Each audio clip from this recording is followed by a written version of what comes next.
Hello and welcome to the Captain's Table, ladies and gentlemen. My name is Paul, Berserker01, Batman Shelley, your humble host and space bartender here at the Astropub, your space bar at the end of Twitch. And this is the Captain's Table, where I bring community members from around Star Citizen together to talk about Star Citizen, when we have a chance to talk about Star Citizen, when there is something to talk about with Star Citizen.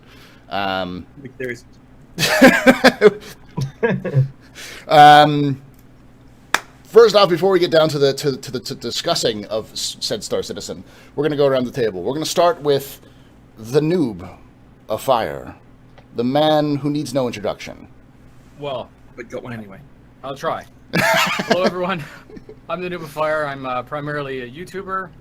For those of you that don't know me, please go check out my channel. If you like what you see, I'd appreciate a subscribe. And if you're watching this on YouTube, you're already watching this on Noob of Fire's channel. So why aren't you subscribing? And I'm shaming you, chat or I guess comment section. I'm shaming you. Quick and dirty analytics. 60% of every single view is a non-subscriber, which blows my mind because it's free. But that's okay. That's okay.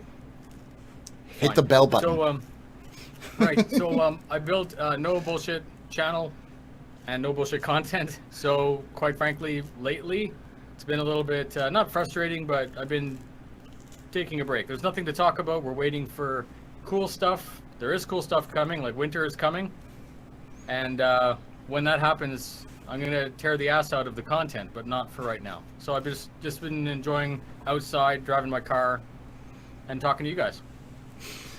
Awesome. And then next we have he's a legend in Star Citizen community. He is Senor Black Jurassic himself. Fastcart, FC. Who are you? Who are you, Fastcart? What do you do in Star Citizen? Paul, I'm sorry to tell you this, but you're only coming in on one channel on the stream, so you have to shut down the stream, delete the VOD, and restart the stream. No. No one told like Black Jurassic Troll. No, but I'm Fastcart, also known as FC. I am moderator for a bunch of streamers, and I maintain a package chart for Star Citizen packages and packs. And I recently updated it today to include the price announcement for the new ships coming at DenCon. And also, I occasionally host on different podcasts, like on Relay or the Base Radio and stuff like that. You do a lot on Base Radio. Like a lot of the stuff behind the scenes from a lot of the streams you will see on Twitch have to do with Fastcart. Like Fastcart does a lot of stuff behind the scenes. I mostly just post clips and and links. He's also the bane of most of our existence because he finds the clips that we don't want him to clip that he clipped them anyway, so he could post them on all of Discords. Paul, stop peeing! Golden shower. Next we have the man from nowhere. Literally, he lives in the middle of nowhere. I do. It's true. I won't deny it. Senor Darjanator himself. Hello. Who do you? It's like janitor. Darjanator. Yes, the dog janitor. What do you do in Star Citizen? Who are you? Hello, my name is Darjanator. I am, and I can say this with utmost certainty and officiality by this point, the less popular half of the Fortnightly Frontier Pet Review. I don't know what you're talking about. You're always my favorite. Oh, am I? Well, yeah. Thank you. Yes. Don't tell Not Meyer. Everybody else agrees. No, don't tell Meyer.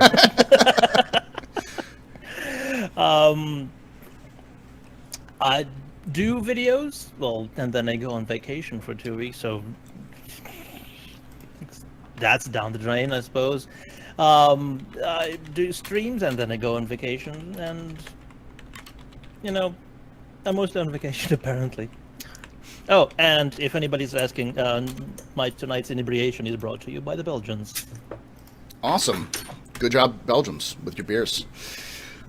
Next, we have, for some reason, he doesn't have a title in here because it disappeared. So we have to build a new one. I don't know what the heck. Oh, that's why, because I moved it all the way to the bottom. You'd be like He's a mystery guest until I just say Crucian Gaming. he is a fantastic streamer and content creator. You'll see him do a lot of Star Citizen. But I'll let him explain who he is. Who are you? What do you do? What's up, guys? I'm a Twitch streamer on twitch.tv/Crucian Gaming. You can find me anywhere social media at Crucian Gaming. I am the loudest, hypest streamer in the world. Okay, I'm being serious. He is serious. Seriously, I'm being serious. You ever come to an intro, and you're feeling that that bad day, and you want to get somebody to lift you up? That's me. You can always come and hang out with me. Pretty interactive, and I just like to have fun. And I like to blow stuff up in Star Citizen. That's all I do. I just like to say, hype is bad, okay? Hey, not with me. Not with me. Release the hype engine.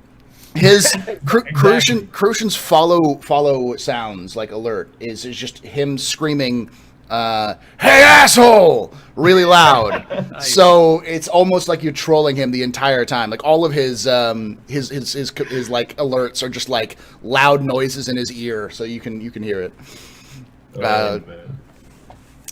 I'm wondering, is that just a result of like a lifetime in the Navy where you just can't hear anything because like everything has gone crazy around you? In all honesty, man, being on the flight deck, yeah, I kind of lost a lot.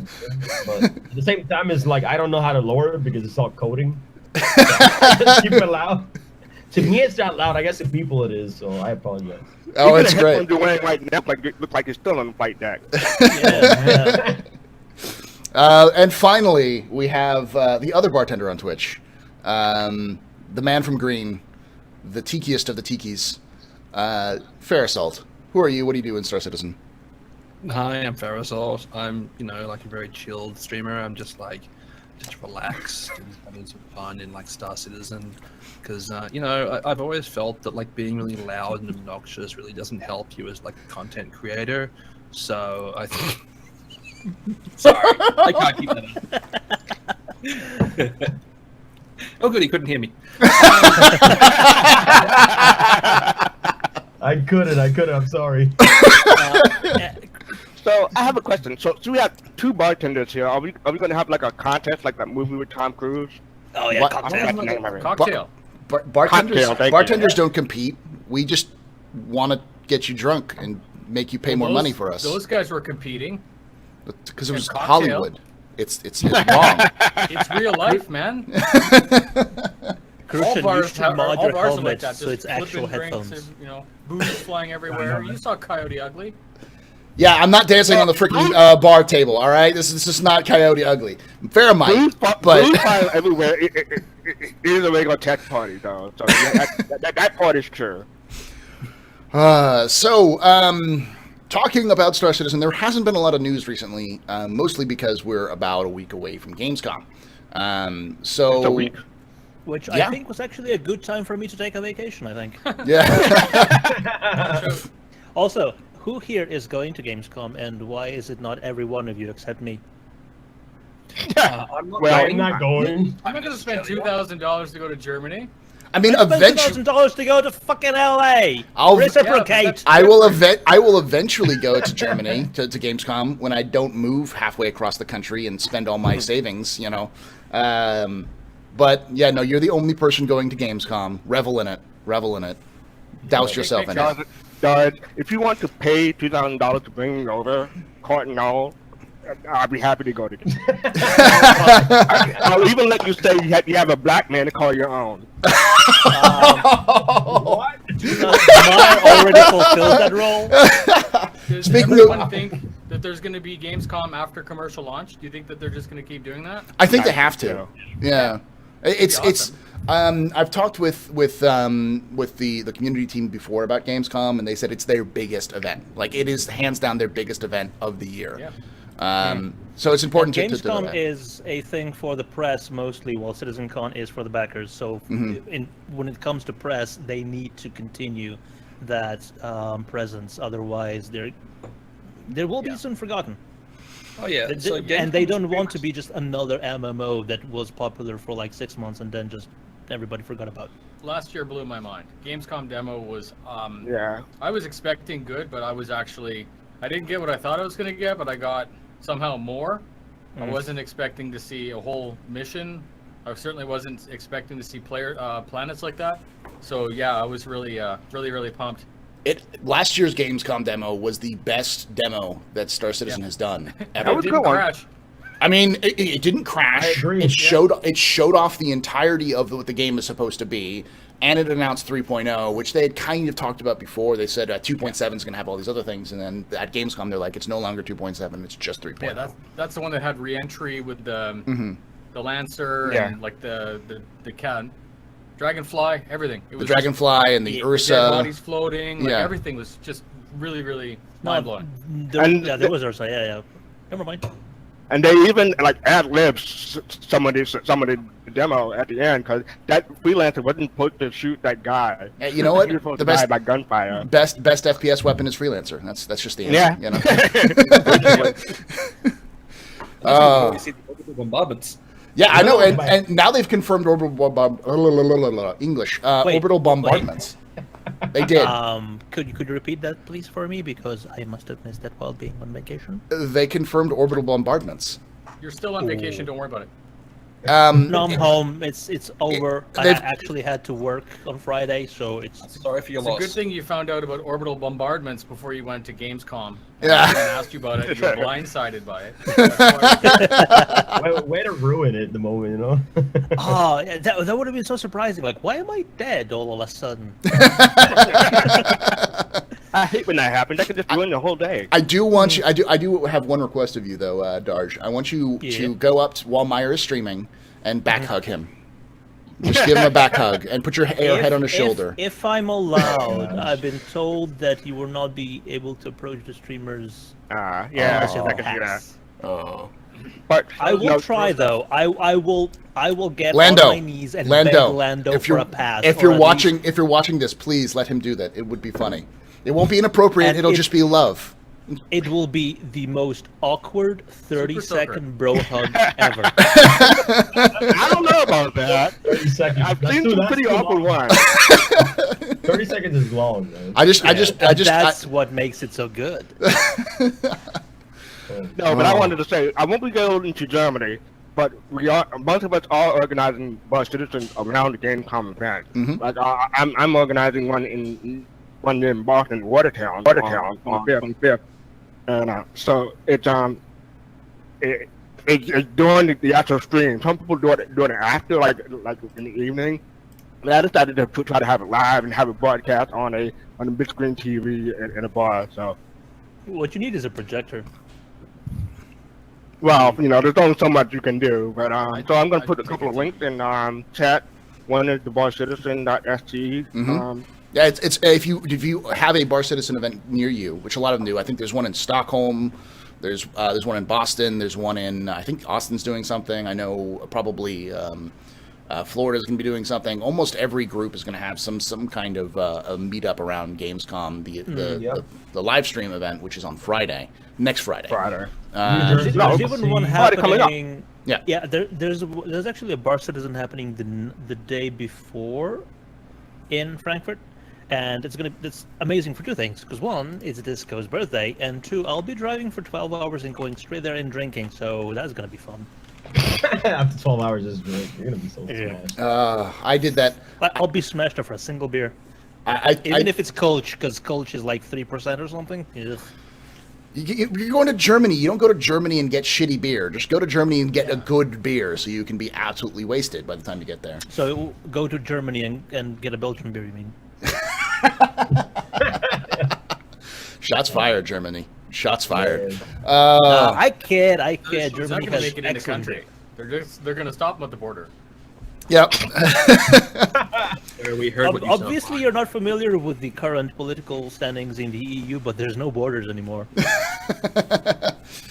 They'll make one. They'll make an Yeah, exception just for me. Darsh. Yeah. Just for me. A checkpoint, they'll Checkpoint. yeah. Yep. Actually, I Yes, was please. in Germany. I was in Germany on vacation, and I was stopped by police twice because I have Slovenian plates on the car. Are you saying? Just random customs checking, and then luckily didn't find the weed, so that was good. Alrighty. So moving on in terms of talking about there wasn't a lot of information this week. We do know that the next concept sale is going to be at Gamescom. and it's going to be $400 with a variant at $450. Now, And it's going to be the 600i. everyone knows it's going to be the 600i. Like, they've talked about the 600i, and it's the perfect place to show off the 600i. I put a link in chat for the announcement, and I also updated the my package chart. It includes the price, but I don't know anything about package and everything yet, of course. But we'll find out on Friday. Yep. Stop being so dumb. Good job. Are they doing the $35 price again? Kind of shitty. Not yet. That's usually for the anniversary sale, which is in November. So, and more than likely, it will probably be a $40 package because they've been slowly going up every single time. The last time they did a 35 was Valentine's Day, I think, and that's because they didn't sell all of their $35 packages for the holiday sale until like the end of January. So I wish people would buy them to give them to people rather than hoard them. yeah, I mean, I buy them for giveaways so that they can do that kind of stuff. And that's cool. Yeah. I like. That's not what I'm talking about. I'm talking about the guy who wants 10 characters, so he's going to buy 10 of them and just keep them. Damn it, Xylo, you can't. You need to let him do it. All right, I'm just saying, you need to let him do it. Oh my god. So the one thing I really want, if anyone from CIG is in chat. In chat. This way. Hint. Yeah. Hint. Yeah. Okay. The UEE Explorer pack, the one that came with Squadron 42, LTI, I think it was a Carrack, a Terrapin, and a bike.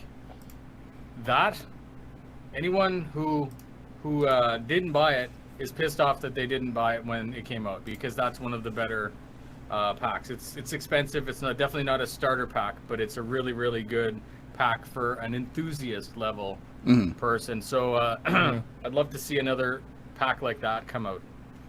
With this 600i. just Like a luxury enthusiast pack, like a 300, like 600, an M50, 600, an 85X. Yeah. 85X. Yeah. I just put the link for my package chart in the Twitch chat. If people want to compare the prices, you can look at that. It's just at the bottom. It'll be unavailable. And sort of non-Star Citizen news, but also I'm going to connect it to Star Citizen news. What's going on Monday, Fastcard? Oh yes, there's an eclipse, and there's a rumor to bring 2 Star Citizen. Some people are hoping that they'll bring back the eclipse for sale during the eclipse. But I don't see that happening. But That would be. That is a pun that Ben would not want. Just saying. Yeah, if Ben had anything to do with it, he would definitely make that happen. I'm going to post a link in chat again. But 1 day insurance, because it's gone like an eclipse. Oh! I like that one. But the first rule of the eclipse is don't look directly at the eclipse unless you have glasses. Like welder glasses or something, right? Yeah, it actually literally will cause blindness. The radiation coming off of the sun during an eclipse it sunburns your cornea. The hospital must love this time of year. It hasn't been eclipsed for decades. So. It's actually more poetic than that because the corona will burn your cornea. Dan, is that you? And Ben, if you're in the United States, this is the only place where you're going to be able to see the eclipse. But it is going across the entire United States. It's like later in the afternoon, isn't it? It's like 10 a.m. I think, or 11. Yeah. 11 a.m. It's the West times Coast. are in the link. Yeah. Depends on where you are, I suppose. Yeah. I'll look at the link. Yeah, but time zones then, because it changes. And the further you're away from that center line and that link, the less you will see. But you'll still be everyone. You should be able to see it in North America. If I was actually, I'm such a space nerd, because that if I were living in mainland states, I would definitely make the trek to somewhere where it's kind of a once in a lifetime kind of thing. Yeah, it's like the best place to go is like Seattle or Vancouver because that area is perfect. Yeah. According to the link, it starts at 1 p.m. 1:13 p.m. on Eastern. It ends around 4:06 p.m. Eastern. So I want to convert that all over to PDT and all that good stuff. It's in the link.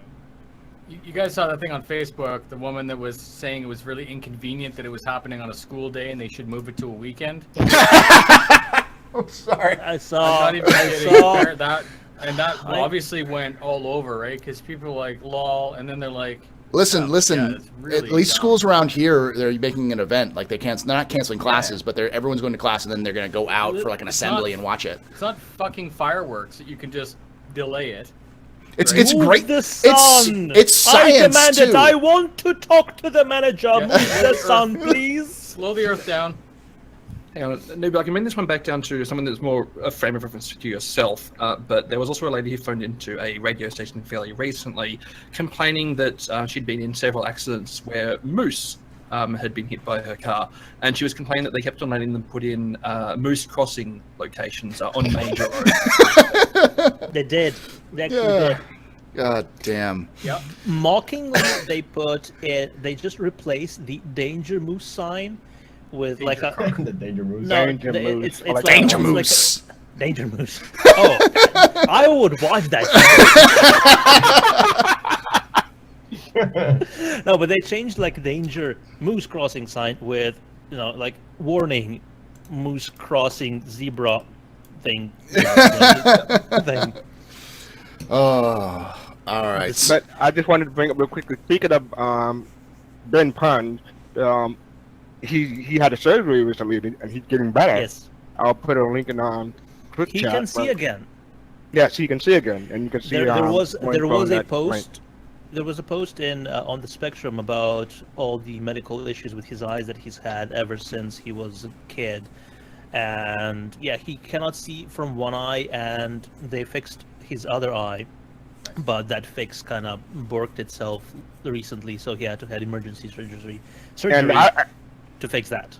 and I've heard some of the procedure or stuff he had to go through. I could not go through what he's No, going through. That's The, not, the, that's pro- no the joke. problem with eye surgery, you have to stay awake. And I because- couldn't do that. No, because if you fall asleep and you go into REM state, your eyes will go left, right, up, down, and Oh, So that makes sense. I actually I had couldn't do it. I actually had this lens replaced, like a cataract proper, because I got injured in Afghanistan, and I'm not really, I wouldn't consider myself a pansy or something, but eyes freaked me out because eyes to me are really, really complex. And the only saving grace was it was so bad that I told the doctor, I'm like, not to sound like a dick, but you can't make it any worse, right? I'm already having difficulty seeing with it. But yeah, like you said, they do keep you awake, but I don't remember any of it. So I don't know what drugs really? they put me on. Yeah. they do drug you up and Yeah. anesthesia and everything, but you have to be mentally awake, so Yes. you don't enter rapid eye So movement it's state of not sleep. conscious. It's just You're body. basically paralyzed. No, but there are I don't YouTube remember any of it. videos. There are YouTube videos of what they do and the machinery they put behind your eye, and it's. Yeah. I mean, No, it's you went gross, to trust me. Afghanistan and you were fine with that, but eye surgery. Yeah. Yeah, that's one of the reasons I call it glasses. Like, Oh, I mean, like, no joke, Clockwork Orange, that icing, that freaks me out enough. So I can't deal with that. It's much worse. All I'm hearing right now is before the surgery they give you tequila. Free tequila. That's Australia for you. We'll just grab was a this. Success. We'll grab this spider and like inject the venom into your body so it can paralyze you. You'll be fine now. No, it was super cool. Later, probably. It totally fixed the eye, and it's what's that glasses that have bifocal? It's Yeah. a bifocal eye. Really? Yeah. Yeah. I mean, I Nice. can focus peripheral and forward at the same time in this eye. It's better if you have both done. That's what you're supposed to benefit from it, but it's freaky. Okay, so I was trying to picture it because I mean I think of bifocals. I'm thinking like the lens had two different things at the top and bottom, but you talk about like focal bifocal. So I can at night, if there's a car oncoming, I can actually see a slight spiral. It's a little bit confusing at first until you get used to it, but I have done it where I cover this and I can read here, like I can read that even though I'm looking forward. It's Nice. So what you're trying to say is that you are a cyborg, and you are He okay. is the Yeah, but it $1 doesn't million make me superhuman. man. We can make him better. We have the technology. it doesn't help. It's just made me as good as I was before, maybe. Because, All right. Because Better. before you could read over there as well, right? No, So- It made you better. I know, but why do I need to be able to read this? Well, A stupid superpower, right? Well, if you had a good beard, then maybe you would. It's a good thing you live like on the other side of the planet. Would it be funny if we just find out he's living in like southern Ontario somewhere? And just like Does my, Driving 12 hours to Germany. does my accent, you in any sound sort like of you live in way, Quebec. You could be living in Quebec. That is a Quebec enough Gamble accent. is definitely living in Quebec. Of course he I- is. He lives in the small little section of Dutch Canada in Quebec. You know, like you know what? I'm gonna go get a beer, and when I come back, I'm gonna speak in an Irish accent. So I'm just gonna. We can meet him, right? So, moving on to the actual discussion of Star Citizen. By the way, guys, if you're watching this, this is the Captain's Table. We don't know shit. That's what Board Gamer gave the show here. So, I just have one last question. One last question before we move on. Yeah. Does your eye have an LTI? No, but it has a serial number. It does have a serial number in it. It's weird. LTI. I mean, I wish. I guess I could go back and get them to unfuckify it if it breaks. So technically, yes. I'm sorry, I had to get that out. You live in Canada, you have that health insurance that people talk about. what is this health insurance you speak of? It's like Obamacare, but it doesn't suck. Oh, Right? Shots fired. so Oh my god. moving on to. Universal. Moving on to Star Citizen discussion, specifically with the ATV today. While it wasn't much and wasn't really new, I think it did give a good perspective in terms of like what these ground bases are going to be like for Star Citizen.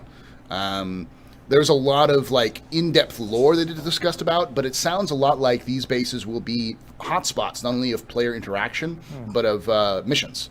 With specific places being for drug manufacturing, others for being research, others for maybe security points or even pirates. I just want to say, what? Oh, God damn it. I'm sorry. I'm not gonna do that. I'm not gonna do that.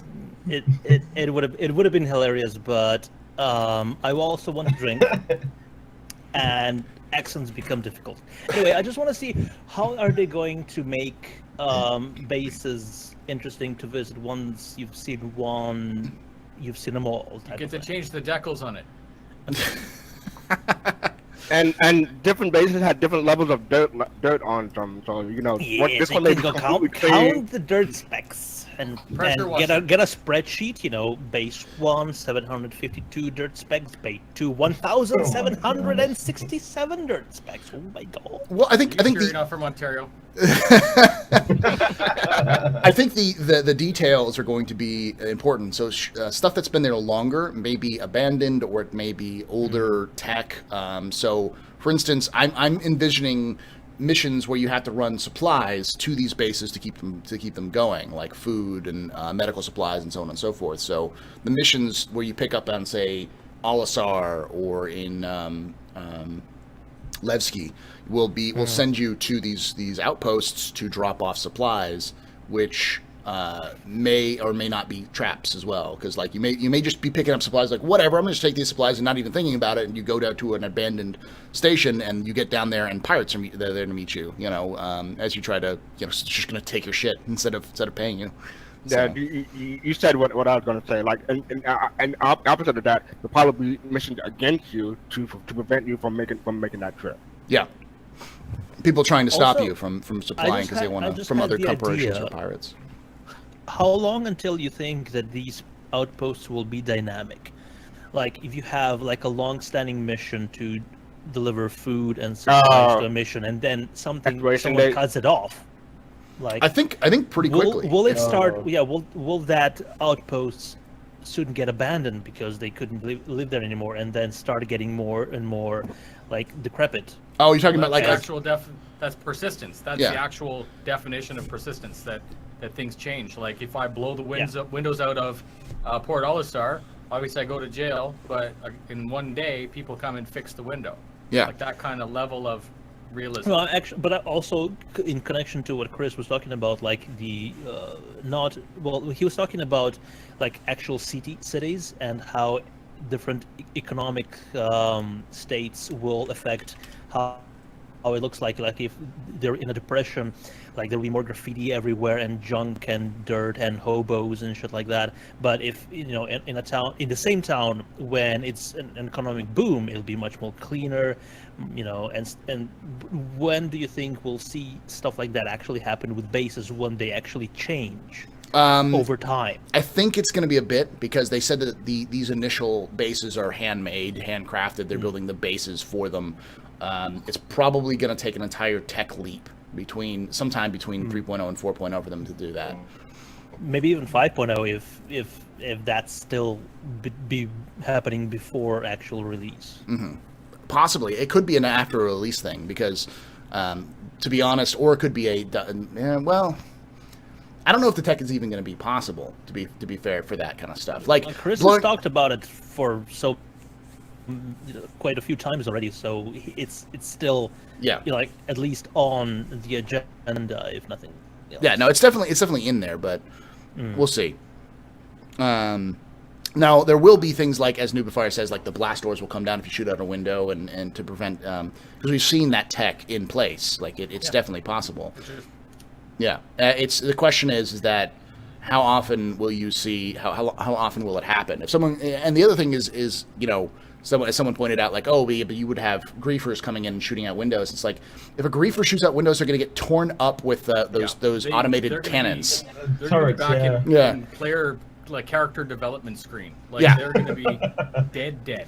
Like their body will literally get torn in half from those turret guns, because it's like, I want those things to be OP. But then they one-shot kills. No, one-shot kills, but they continue shooting until you're mincemeat. Like, not just, you're dead. Like, they shoot you and then they ruin your body so that you can't respawn. It's like, there goes all of your lives in one sitting. That's what I was going to get to. Oh, he's dead. Oh, now he's dead, double dead. Now he's so dead that his brain is literally splattered across the floor. And that makes sense, like that scene. It's like the scene in Predator where they mow the entire jungle down, and you got, I don't know what his name is, with the minigun. It just goes continues holding it even once he's out of ammo. Yeah. Oh yeah, the black bald guy. Remember? Yeah. I just want to hear it spool up like a Vulcan minigun on the deck of an aircraft carrier. It's like, oh, you wanted to start shit, did you? I'd love to see that as like kind of the warning, like you hear a warning, like an automated warning, like, please please drop your weapons or something like that. And you just hear the behind you, and you're like, oh, well, I'm dead. I better listen to that thing. Strike 1, weapons come out. Strike 2, weapons spool up. Strike 3. So you get incinerated. Then a bot comes out and sweeps you up. Right? Yeah, just the. You mind if I go into in the Fifth Element, like the ding. Yeah, exactly. Go ahead, Noobifier. I actually want to flesh this out a little bit, because Board Gamer and I were talking about how this might work. So while you're around, let's say, port that's not a pirate base, your ship is locked to effectively precision mode, where even if you hit something, you could feasibly bump it, and like maybe leave nothing would happen. But you wouldn't necessarily be able to get through the transparent aluminum. Nice name drop for Star Trek. But yeah, so anyways, that's one way of doing it, just like an armistice, right? Yeah. Armistice zone, no guns, no nothing, and then even if you came in mock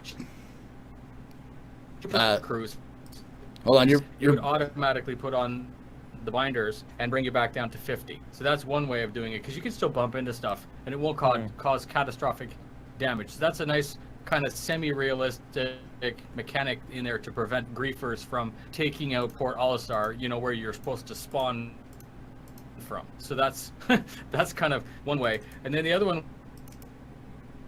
was like so someone shoots out the windows, nobody inside dies, but they get to experience explosive decompression, the doors come down, and then rather than having to come up with this really complicated AI thing, that like, let's say an Argo cargo comes in and 2 AI come in, and they literally drop a piece of glass in between the 2 doors, and then the doors just come up, and it's back to normal, right? Just in case you were there at that time, and now the glass is good to go again. So those are 2 ways that I think, I'm not a game developer. I'm going to say it's easy to do, right? How am I supposed to know how simple it is? But that's one way of getting around the griefing concern about that realism. Yeah, for sure. And the thing is that that's probably it's so, Yeah, well, like you said, from a design point of view, it's simple, but from a development point of view, who knows? yeah. Yeah, I but think it makes sense. That's like it's with the lore and with reality. Your ship is equipped with space brakes. It automatically hits the park brake when you're coming in at 900 because it makes it safe for you. And the thing with IFCS is that every ship has to stop in a certain amount of is it distance or time? both. I think. Which dictates like how fast it can go in normal or afterburner. And so yeah, it would make sense that like an override would stop you or just bring you to just 50 meters per second, and then you just go boom. It's probably more distant time. You're right. Probably more distant because I mean, traveling in half a second, it really matters. Like depending on how fast you're going. So probably distant. Mm-hmm. Yeah, no, that the mic cutting out is probably my end because I'm getting kind of massive like CPU usage for this. So so I turned some systems off, so it should be good now.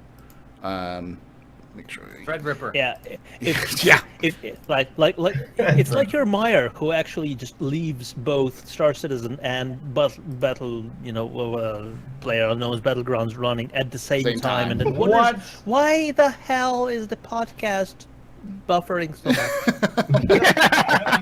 He's playing PUBG while he's podcasting.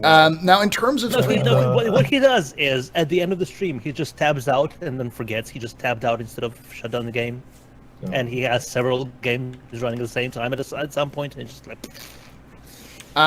So in terms of like, I think it's a good time to kind of review two things. One, what 3.0 is going to be, and two, what we're expecting for Gamescom.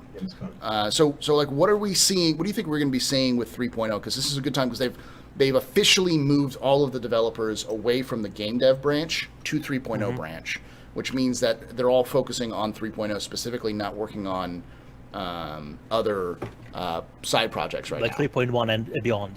Yeah, or even like the game 42. or the Gamescom. Like I wouldn't say they moved all the developers because some developers still have to work on Squadron 42. Yeah, but those guys like the one thing that that is true is that like they have specific people who always work on Squadron 42, and that's the only thing they work on. So, that's a natural. That happens all the time. So. But there are the people who are no longer focusing on the game dev branch, which means that they have more power for the actual development. Which should mean that everything is going to go faster in terms of bug hunting and bug fixing. But what should we be expecting in 3.0 proper? Like what should people's expectations be? Just being a realistic expectation, since a lot of people throw out a lot of crazy ideas about what's in 3.0, or even time in terms of like we don't have to speculate on time, but in terms of just the content. I think more a lot of freedom. fidelity. Fidelity. What kind of order you want to go in? God damn it. Is there like a drinking game where on podcasts every time somebody says fidelity you have to drink? Yes. Yep. I'm sorry I ruined it for every single podcast out there. We've rules.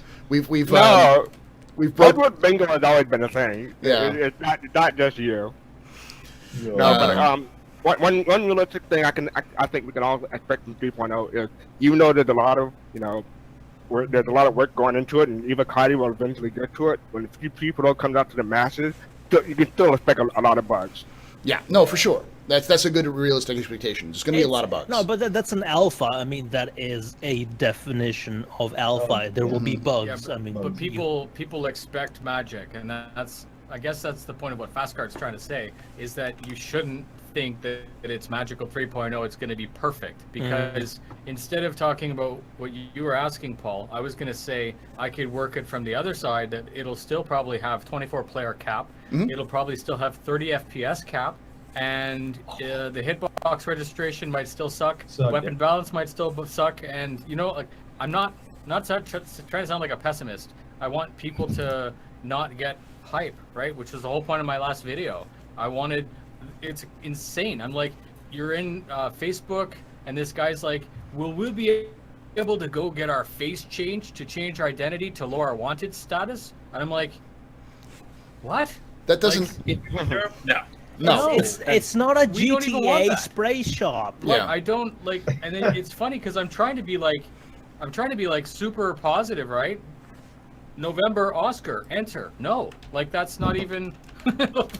Anyways, so again, that is actually what triggered that last video that I did, because I'm just like, this is getting, and it's not isolated either. And I'm not saying that people shouldn't dream and all of that, but to physically sit down and type a question like that, I find it a little bit bothersome, scary. Scary. I don't think that you know, just going to specifically the person's question, I don't think that would actually work in the final game, because player identification will work more on just what you look like. It'll be all DNA. what's the word? DNA, Yeah. and implanted chips and shit like that. Yeah. No, it's just changing your face may work with outlaw bases where they don't check those things. Play and you too can many just- movies. Yeah, and you can say, no, I am not Darionator, I am Meyer. Who do you think I am in actually? and then just walls in and kill everybody in the name of Meyer. So Sorry but- for ruining your question. no, it was that was part of what I was trying to go after, was that like we need to have realistic expectations. However, it is also important to do things like, for instance, they've talked a lot about NPCs milling about and NPCs in game. My initial expectation with 3.0 was there was going to be no NPCs other than in conflict zones and maybe like the people at the like kiosks, like NPC, and of course the mission givers. But from the sounds of things, they're really, really getting down to business with NPCs milling about in space stations and at landing zones.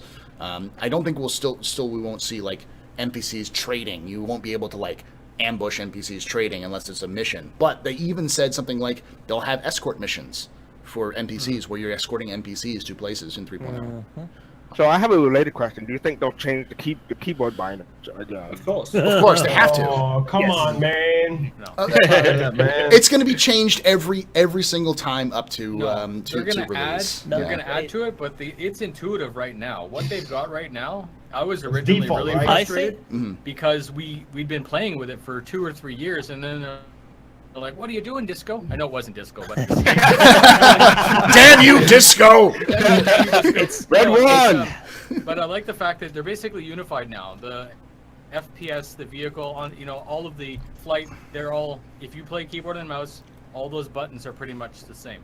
So I don't think that those specifically will change. Yeah. What I do want is API access, which will let us make macros and all the other back-end stuff. But again, it's an alpha, so I don't care about it right now. I want them to work on the game. And then the other one was if you get like a mining laser, how all these different features are going to have.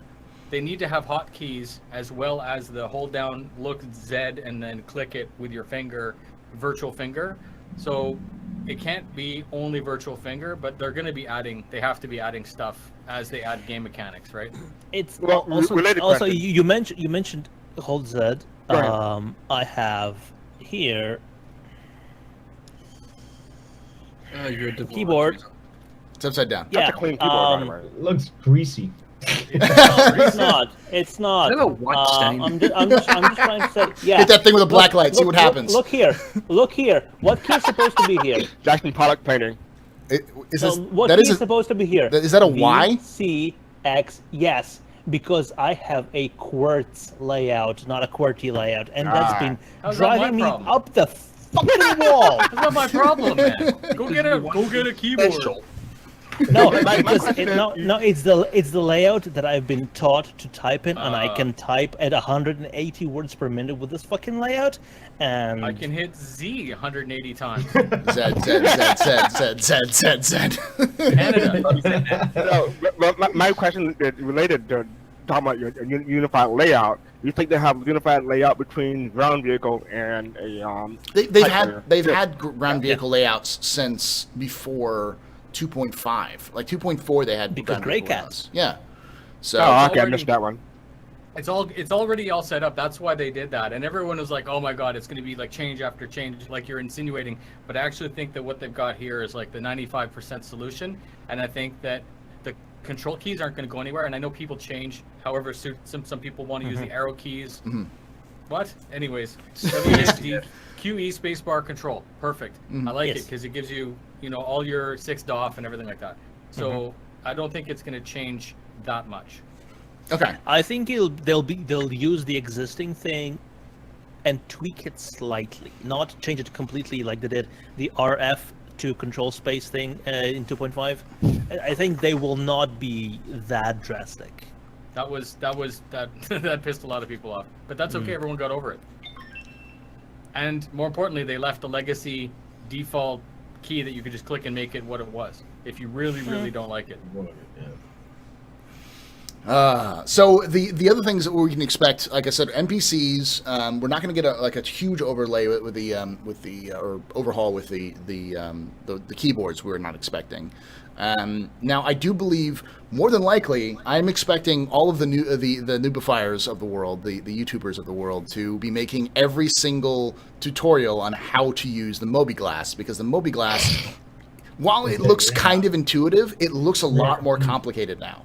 Yep, Yeah. I agree. I hope it's as easy to use as an iPhone though, because I don't. drop like whatever in an iPhone, Galaxy, whatever you want.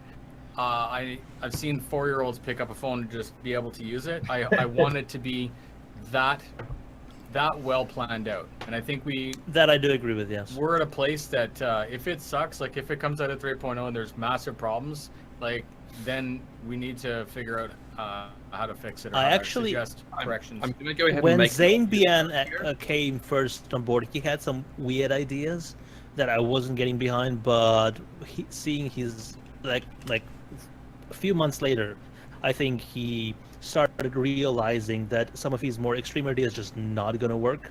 Mm-hmm. So he reined it in a bit, and ever since, I think his work has been really on the very approachable side, as well as very nice to look at. Go ahead, Farrah. I'm gonna make a really obvious joke here. Of a UI is kind of like a joke. If you have to explain it, it's not very good.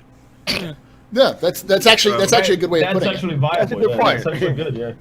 Yeah, and So- bad UI is like food. Not everybody gets it. Yeah. But I mean, it should have like different apps, and you should be like, oh, this is chat, oh, this is quest, oh, this is where your ship's at. I mean, it should be that simple. And that one's for Discord. Yeah. To Oh, play devil's Spectre. advocate here, like when a person who's never had a cell phone before try to use a cell phone, they can experience some problem with the UI because they're not familiar with it. It's just got a problem question of coming familiar with it. Mm. It's easier to work than a Commodore VIC-20, let's say. Yeah. Right? You take a person, give them a VIC-20, and give someone an iPhone. The guy's probably going to be making phone calls in 2 minutes. Yeah. And the other guy is going to be not. Just 10 look for the grand. icon that looks like a fucking phone. Yeah. The- I think it has potential. Yeah, that's the thing. Is the key is however, is things like the difference between a mission. Like most people in a game intuitively will go to the journal for their missions of some kind. You know, like it needs to be easy enough to use that an idiot can use it. And I know it sounds like patronizing, but there going to be some dumb people who play this game, people who have no idea what Star Citizen is, who come into 3.0 and go, I can play Star Citizen, and they've never experienced it whatsoever. They just saw one trailer and they're like, this is hype, and they got on board and they're confused as fuck. So, Yep. But I mean, as soon as you make something idiot-proof, the universe creates a bigger idiot. yes, That's a rule. of course, but How many times and have you seen in chat? How do I heal myself when you're trying to play? Maybe press H. yeah, Press Z. yeah. Or, Press the Z key there, Darsh. Press the Z key. oh yeah, I forgot. It's V for veal, not H for heel. Veal. Veal. But in addition to the UI, people YouTubers making UI videos. I think the insurance thing will be a thing they have to cover too, because that's gonna be a trip. Even the kiosk maybe. Freeze MC had a good question here. They're talking about a proper tutorial. You remember the tutorial with barrel roll and all that stuff? So what they're talking about, Freeze, is they're actually talking about it. It's like inner thought. As you walk up to a console, it's going to offer you suggestions the first couple times you use it. Like you can push F to do this, and this console is good for ordering your ship. So that's coming. Yeah, the hint system is part of 3.0. They showed it. Yeah. The hint system is part of 3.0, and I guarantee you there'll be a hint system for your mobile glass when you bring it up.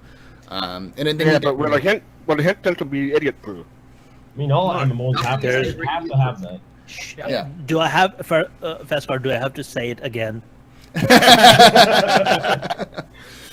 And that's the key, though. The other thing is that I'm actually really excited for is the inventory system that they showed off a couple of weeks ago, because having an actual inventory or ship inventory. Both. They have both now, which is insane. Like, yes, I know it sounds really simple. And if you look at the latest schedule report, it's finished. Everything's done. It's actually finished. Everything is done. Like it's a matter of like, well, they might add. I think they're still adding things like volumetric fog or some small things like that into the game. Fog's done though. Fog's done too. I know the Delta Patcher is done. The game, the 3.0. The reason why I brought up 3.0 is because 3.0 is essentially feature locked. They haven't said the term feature locked, so I don't know if it's for sure feature locked. But it is. If it's feature locked, that means that the bugs are going to decrease over time rather than add, because there's no more new things adding that can cause problems because of bad written code or because of conflicts. We'd hope, You would hope so. But unless you go like with Mark Haben's experience and you fix a bug and 3 new appear. Exactly. Which has happened. And that was probably one of my favorite Bug Smashers videos ever. I fixed this problem. And why isn't it working? Pretty much. Yeah. So apparently they're like saying that character 99 customization. Broken broken codes in broken lines in the code. 99 little broken codes. Fix one up. Patch it around. 126 broken lines in the code or something like that. So they're saying that only character customization and Foglight are TBD. Both of those could miss 3.0, and I'd be fine with that, because 3.0 is not planning on having female models in the game yet. So why would we give a shit about character customization when we can't fully customize all the possible characters? That's just my point of view on that one. I would be okay with them dropping that for 3.0 because it's not ready yet. Females are in. Until the female models are in, Wait, screw you, Paul. I want to play as the black guy finally. I'm tired of playing as You can play as what they should do is they do what Rust does and just have a randomized black guy, but it's RNG. Yeah, they should. Rust did that fantastically, where you had no character customization. It's an RNG in terms of like what your character is, in terms of race and dong slider and everything, And the interesting point about that was that a lot of people mentioned how it was a kind of a strange experience because of things like in-game racism and stuff like that. You see people who were white who had black characters in Rust, they had it because it was random, and people were like criticizing them because they had a black character, and everyone's like, wow, now I kind of know how that feels because I had no choice in this matter. I got out of Twerk's org because when Conan, my dong was too big. So he's like, he can't be part of my... I hear that all the time. Well, you are Black Jurassic. That's just how it works. But I actually went to Steam and refunded the game. And the reason was because I got kicked out of my org because my dong was too big. And you only wanted to create a perfect representation of yourself. Exactly. I deserve that. Can you imagine though, the tech support guy's like, oh my god, another one? Refund. This part is too long to clip. I'm not even... Alrighty, so we'll finish off this discussion and bring into the questions here. Moving towards Gamescom. let's go around for everyone, starting with Fairasol, and see what do we expect from Gamescom in terms of like a realistic expectation in terms of on the floor as well as the presentation.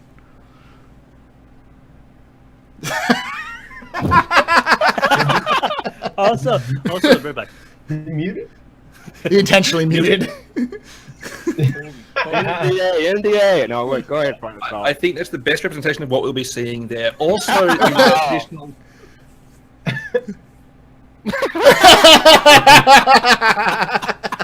So low expectations. Very low.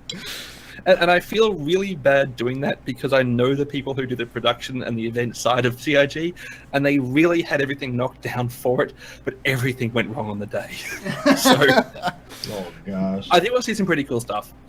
We will see, of course, the drinking game return, which is every time there's an audio issue, every time there's a cut to nobody, or something crashes, you drink. And Red One. Actual I don't have presentation. enough beer for that. That's a trip to alcohol poisoning. You don't need to if you have good beer. This is the Is best it like beer ever. maple syrup or something? Ooh. By the way, just quick aside, have you tried Sauterlèche, Nubifire? What? Sauterlèche. It's whiskey that's made with maple syrup. It's a Canadian whiskey. That sounds deadly. It's amazing. I don't know if you're drunk or having a sugar rush. No, exactly. That's You're the in a point. ditch somewhere with no shoes. You're like someone would pants you. No, but now that I've said, okay, do you think I could go to a bar and ask for that? Yes. Okay. It's- at Ottawa Bar Citizen. I will ask for that. Yeah. How do you say it again? Ask for a Sauterlèche and Coke. It's French. It's Okay. French Canadian is what it is. All So right, I'm French Canadian. I've never heard of it. yeah. I only heard about it because Ulcers, right? because a couple of Nicara and Eris gave it to me, and they're Don't both listen Canadian. to Eris. I'm just kidding. Alrighty. What about this? Next. Crucian. So what are your expectations for Gamescom? Man, I'm not sure. I'm gonna say something real quick because a lot of people don't really know me as well around the Star Citizen community. I'm that guy that I don't care what they do. I just play the game anyways. So like my expectations are like, let me land on a fucking ship, man, or on a planet, man. That's all I want. Let me land somewhere. You know, like I'm tired of landing on an asteroid. They role playing like it's a planet. You know what I'm saying? But I'm. It doesn't matter. The last Gamescom that I watched was last year. That was the only one that I watched. So I'm like, if they don't do better than that, I'm gonna feel bad, man. Yeah, it's hard. It's a hard one to top too because that last year was amazing. But I just realized this the other day though. I spent close to $1,000 in the game, and all I have is a Mustang Alpha. Like what That thing needs the the steam clean. fuck, man? Like I just noticed Those that the other day, I was giveaways like, will what get the to hell? you. Yeah. Well, you know, I don't mind actually. I don't mind because my organization has every ship, so I just use that. I don't really care. But I was like, I have nothing to show for it. And I was like, what the heck? No. But, On the other side, you have everything to show for it because you're going to be, unlike a lot of players here, you're going to actually be able to go from the bottom to the top and have that full experience. Where a lot of people are getting right into the SOT with like freelancers. Yes. I I'm do agree, I do personally, agree. as a principal thing, I will start with my starter ship, which is a Mustang Beta. It's not exactly a starter And I ship. will blow Oh, you fine, up. it's a fucking Winnebago. It's a bang stang. Yeah, exactly. The bang yeah. stang. Well, but even though I have the Carrack waiting for me, I will leave it under a cover until I in-game, gather as much funds as I need to enable the ship, and then I'm gonna donate it to whatever. Me. But did Yeah, me. Sure, Donate it to you'll get those UEC. Fine. Thank you. I don't mind. just along these lines, I'm not going to game companies days, but just along these lines, you know, there'll be some people who lose their big expensive ship because they don't know the game mechanic. Like somehow they give away the Benny Mishman and say, "Oh, I want to get my Benny Mishman back." And say, "No," so yeah, they have to start all over again. So, how about you, Darsh? What are you expecting from Gamescom? From Gamescom? Oh, jeez. Hangover? Good question. Question? Something to do with intricate ways of interacting with and bases and other sorts of outposts and points of interest on planets. Okay, so you're That expecting we have more. like stuff we've seen teased, like NPC populated wrecks, like Starfarer wreck that is just basically just as a like Rey stuff from the very start of Star Wars 7, where she was basically living out of an AT-AT and stuff like that. Something very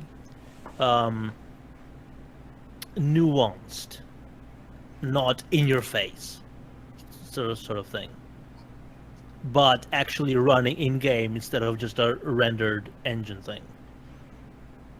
Okay. So what you're saying is you expect to see fidelity. Yes, basically. Okay.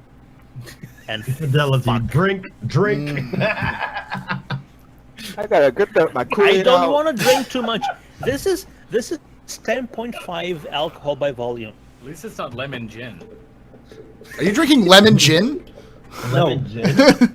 I'm not drinking fucking limoncello. I could talk to you about that. That was my first drunk out of your skull experience when I was 16, and it was on a school trip, and Man, Europe is weird. we were playing cards, and everyone was in on it, and I lost so much. And every time I lost, I took a drink, but it was nothing until I stood up. That's always. It's fine until you stand up. That's the problem. Oh yeah, and then it was like the hotel walkway was like at a 45-degree downwards angle, and I was 16. I had no idea what was happening. I got to my door and I had to hold on to the doorpost so I wouldn't fall down the hallway, because apparently it was at 45-degree angle. But yeah, ever since I cannot smell lemons with alcohol and not puke immediately. You heard it here first, ladies and All gentlemen. right, so make sure at the Gamescom presentation, everyone who's here needs to come up to Darj and hand him a lemon vodka, or of some kind, What did I just unleash? Yeah. You just unleashed a vomit, a torrent of vomit from your mouth all throughout the I Gamescom will presentation. vomit on And the Farisol person Scott. who does this to me. Fastcard, how about you? They What are your are not expectations? safe. So I had time to think about it. I'm expecting two things. They announced they're having a new concept sale. So I'm expecting a cool new chip commercial for that concept sale. And the other thing is since I'll be doing the Bar Citizen stuff. I'm hoping maybe they'll have a chance to connect to some local or even non-local Bar Citizen during the presentation. So I think that'll be cool. But I'm not. Yeah, that's probably not likely. But I'm hoping to see something like that. have them tune in via Skype or something like that. Yeah. Yeah, That'd be this is cool. a presentation. That'd be cool. That'd be very cool.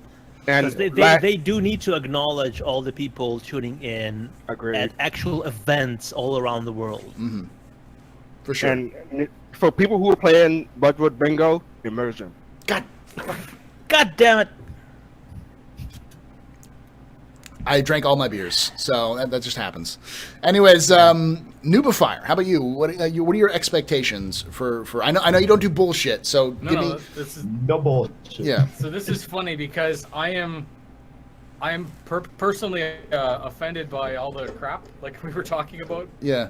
However, if I was a betting man, last year we saw 3.0. We're getting 3.0. When we saw 3.0, we basically had 2 point something. 2.4 actually. It wasn't even 2. Right. 2.5 was in So- PTU. So. If I was sitting in Gamescom and I saw what's coming up with 4.0, let's do this like a question. What's 4.0 supposed to be? Or three everything. point something. Jump Jump points. points. Okay.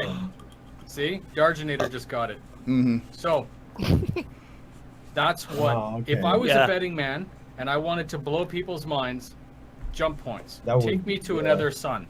That's Yeah. what I'm looking for. I And think it that would could be the simplest way of dealing It could with be it too. bullshit. It could be faked, right? It could be a cutscene or whatever. But show me what you think it's gonna look like. Okay. That's It's it. definitely going to be That better would- than Elite Dangerous. That would shit on people's brains, man. Telling Yeah. them, I know, "What right? the fuck, Little man?" Fire, you said you're a pessimist, but that was like an optimistic, expectation. Like But you're it's hype possible. man. But That's- it's possible. that's it's a- not hype. It's a realm of expectation. It's a realm of Yeah. expectations. The thing is Because that if I was Chris Roberts, I would want to show someone next year because I showed people last year this year. Yep, Yeah. I agree with him. I yeah, agree. and Arctic, you said that's in 4.0. That's what New Fire is saying. Is like last year we saw 3.0. This year we might see something with 4.0, Glimpse of- like a glimpse of 4.0. And of course, and the thing is 30-second that video. anyone who doesn't understand, people are like, oh well, all of these demos are fake. They're not real. It's like most of these demos are all of these demos use. They're building something out as kind of a proof of concept. A lot of that stuff ends up eventually ending up in the builds. For instance, the wrecked Starfarers from the 3.0 demo last year is in It's game like now. the screenplay for a movie, right? Yeah. They're fleshing out how it's going to look. Yeah, the idea is to show you what their plan is in the future. Yeah. So a lot of these demos are designed to show off the. I just spilled beer on my keyboard. That's nice, It happened beautiful. to me on the last podcast, and that's why. And I got a new keyboard. I'm not getting a fucking new keyboard now. So I was what I was going to say was actually getting a was that a 3.0. We'll see a 3.0 progress. We'll see some demo of what 3.0 is going to be because we see that every single time. We saw that with CitizenCon. We saw some videos of what was happening already with 2.6. CitizenCon like the year before last, not this last year, but the one before that. So I think we'll get a glimpse of the stuff we haven't seen in ATV, but those are just updates, and then we'll see a video of something like 4.0. I think a lot of people said procedural cities is a possibility. I think that could be a That'd be cool. possibility because they've been talking about using the tech. So it could just be the version 1 of procedural cities that maybe showing. But I'm not expecting I'm expecting this year to be worse than last year, but not in a bad way. It's going to be worse than last year in the sense that it's not going to have as much hype. But he's back. he's back with a martini. I want to Back add to my again. answer Oh gosh. a little bit. Farrah's back. Tell a Hi, friend. Farrah. I want to add to my answer a little bit. Like, you know how in CitizenCon they had those 3.1, 3.2 slides. I don't know if they're going to do it for Gamescom, but I'm thinking for CitizenCon or Gamescom. So I'm hoping to see that. No. Pissed people off last year, and there's no reason to do it again. Yeah, I what I would expect, however, is one of the big things I expect, and this isn't hype. This is just more of like looking at where they are right now and what they've done last year and what they have to do this year in order to appease a lot of the fans, is a teaser trailer for Squadron 42. Nothing big, a small snippet of a cinematic from the game. You know, some lines from the main characters and maybe a scene or two from the game in terms of dealing with pirates or Vandal or whatever. Just so that people understand careful, they have to be careful with it, but I fully expect There's so them to much be able salt, to do it. right? I hate to say it, but it starts with V, and the second word started with S. And I'm not gonna say it because last time I got yelled at on this podcast. Oh, you mean the thing they didn't officially announce, but they did officially announce, but then didn't do, so everyone got angry about the thing they didn't announce that they were doing? That thing, yes. The thing that the thing that they were doing and then they scrapped it because this is a waste of time, and then they've kind of unofficially said that they're still doing it. I don't expect that for Gamescom though. I think that's more of a CitizenCon thing. So I have to stop. You said I came back with a martini. I didn't actually. I came back with a lemon julep because I've run out of. You're in a Can you make martini me a glass. So Vesper? that's why, yeah. Can you make me a Vesper? I can actually make you a vest, but I do have the ingredients here. But you'll need to fly to Sydney. Oh. Well, my ex-girlfriend's from Sydney, so maybe I could just send her. She's an ex for a reason. What up? She's an slavery? ex because she went psycho. She's an X for a reason. That's why Farsalt said that. Yep. All right. So the Yeah, she's an ex for a reason. For you, those of you who are here live, we're going to be going to the question and answer section of the podcast. If you have a question, exclamation point question, exclamation point question mark, exclamation point questions, all type those in chat, and you'll get a form. Go to that form, fill out your question, put your name in there. And you can ask it to individual cast members. You can ask it to the whole cast. You can ask official CIG questions. We don't know the answers to them, Ask me. but we will like just make shit up because don't ask questions that you don't want answers for. Like for instance, confidence but no information. Exactly, and CIG loves it when you go to their websites or to the Reddit and say CIG Fair Assault or CIG Fast Card or CIG Crucian, as your source for official information. Bartender, blame CIG Tiki Bartender. There we go. Yeah. Hey Paul, you forgot to say your opinion. Oh no! No, I already said that. I said Okay. procedural cities. Some update for 3.0 and maybe a teaser for Squadron 42 is what I was thinking for Gamescom. I'm not expecting much. I'm not expecting a huge amount because I really don't. I am. Well, my problem is that if they come big, there's going to piss off a lot of people. Like a lot of the community is going to be angry about it, and especially with them. Fuck them. Well, Fuck them. you can't really fuck your community. The biggest issue is that when it comes down to the whole situation, is they need people to keep buying ships It has because to be balanced. Yeah. Like, you can't just Fair and do balanced. something and then like you say fuck them. It's not possible. No, There's but too much no, riding on all of it. I'm talking about people. Fuck those people who get salty for just getting salty. Oh, of course, but there's a difference between people who are salty and people who are salty saying, "Oh, you're showing us, 3.0 again," and you're saying soon, or even giving a date. People are going to get angry about it because people are angry right now for dates. Now, most of those people are dumb because they're just looking for an excuse to get angry, which is true. They're just looking for an excuse to get angry because it's a content drought. But at the same time, there are some people who have legitimate concerns. So. And some people have tens of thousands of dollars riding on this. So as much as I joke about how I hate all the hype and everything, I do believe that people have a legitimate right to be concerned.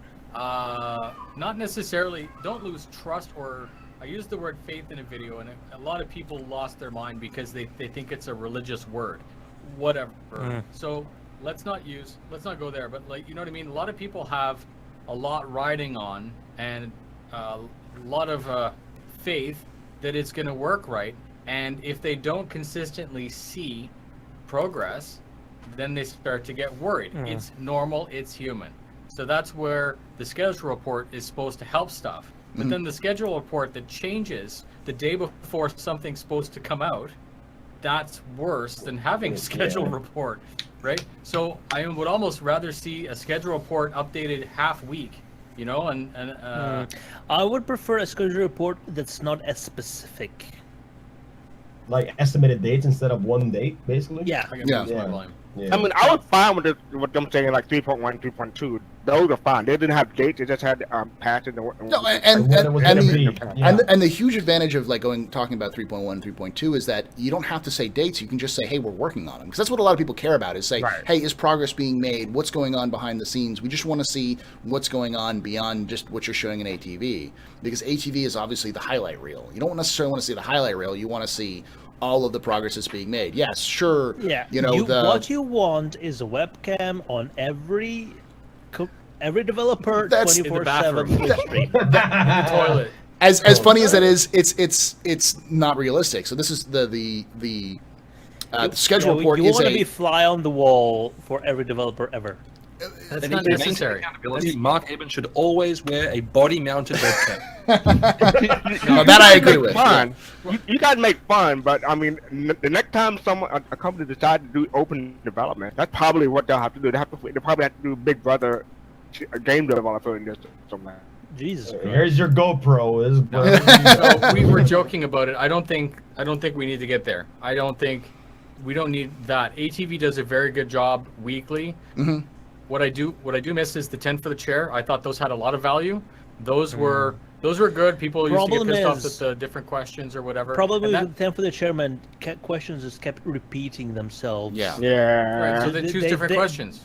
Yeah. No, the problem is they ended it because they just kept getting the same questions over and over and over again. I actually like the current quantum questions that they Quantum questions are good ideas. No, but the reason why I think the schedule report is a cross between having nothing but the highlight reels and having body cameras on CIG employees. We're actually seeing at least what they're updating overall in terms of what the progress is.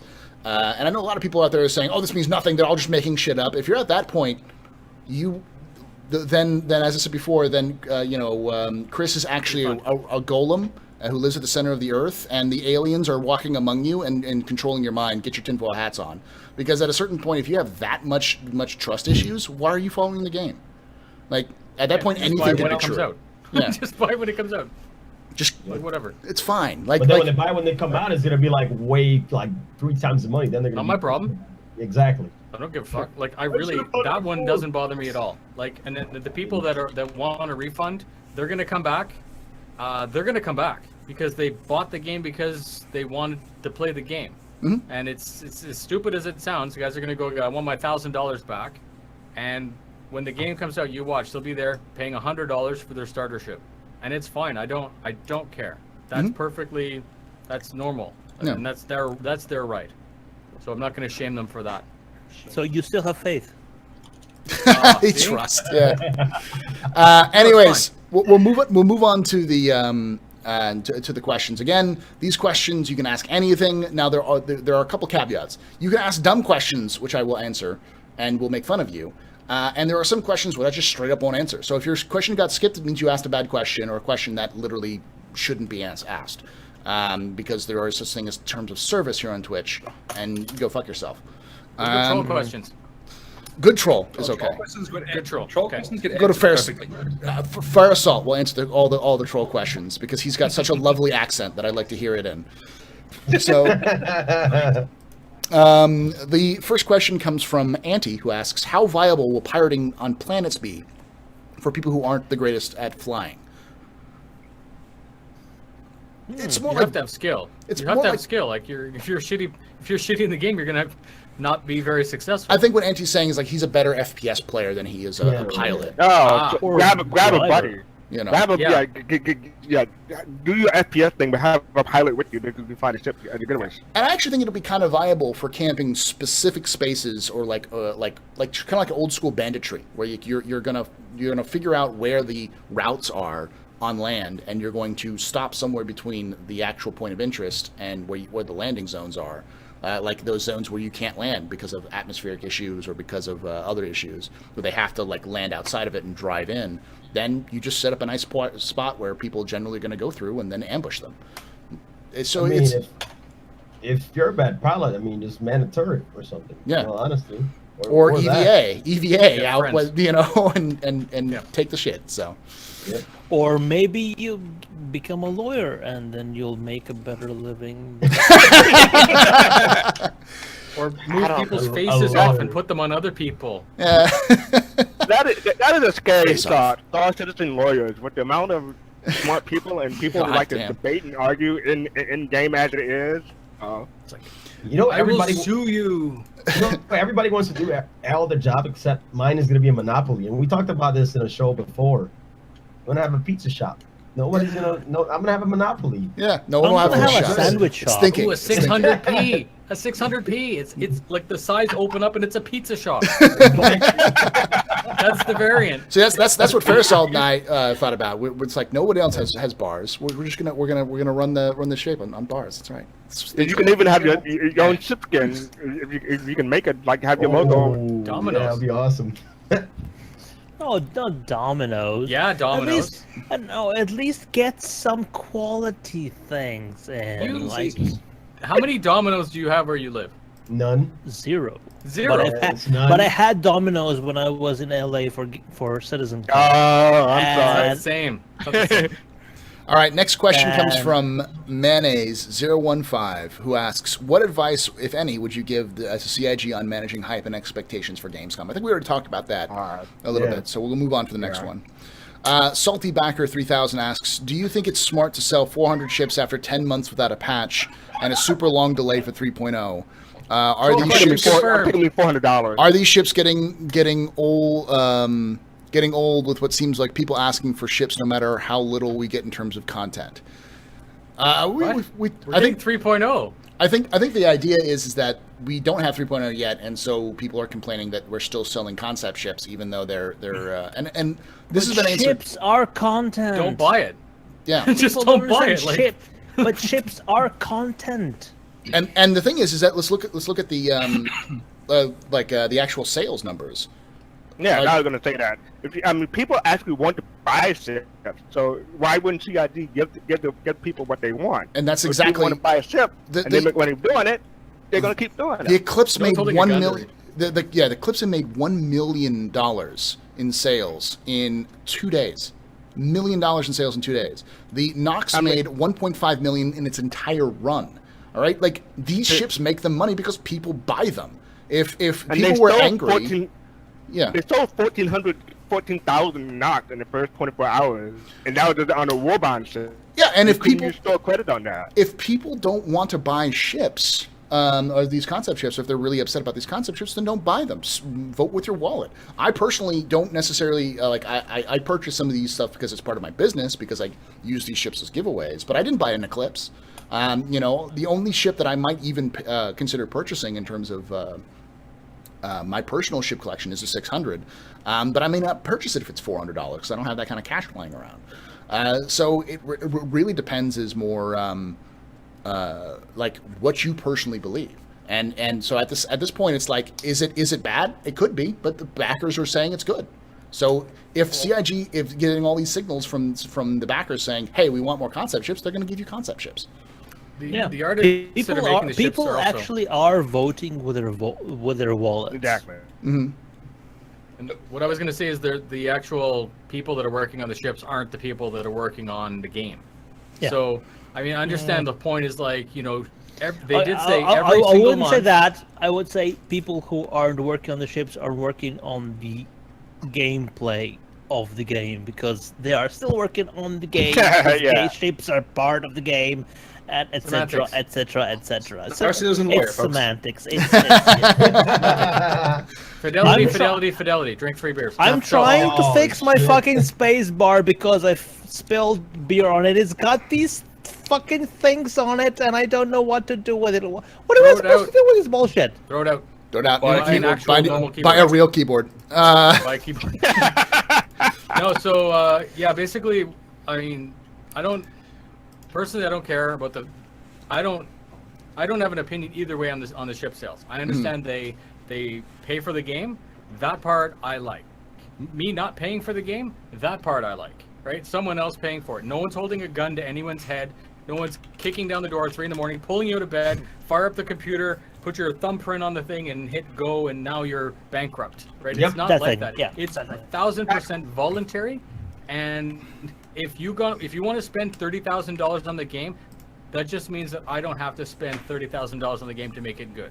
Actually, I live in Boston, so the gun to the head thing may not be accurate. But two-step authentication. Yeah. Yep. Next question comes from Aunt T, ANTTEA,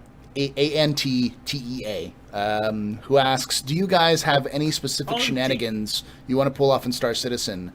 Like drawing picture using only ships. I personally want to leave a trail of loot for someone, like a candy trail, and then jump them. So is there anything you're planning that's like off the wall or ridiculous for Star Citizen? So I know that my first gameplay streamed after 3.0 launches will be me re-entering the atmosphere without a spaceship. Guaranteed. Yeah, my plan is to get a bunch of people together in dragonflies and noxes, and then inside a caterpillar, have the caterpillar re-entering, and then as it's re-entering, have them drop out, and just fly out and see how many of them survive that drop. Maybe none of them, but it's like, flaming, space spikes through the atmosphere is kind of cool as shit. I'm just gonna say. That'd be pretty cool, yeah. I want to crash into an outpost with the biggest ship I have.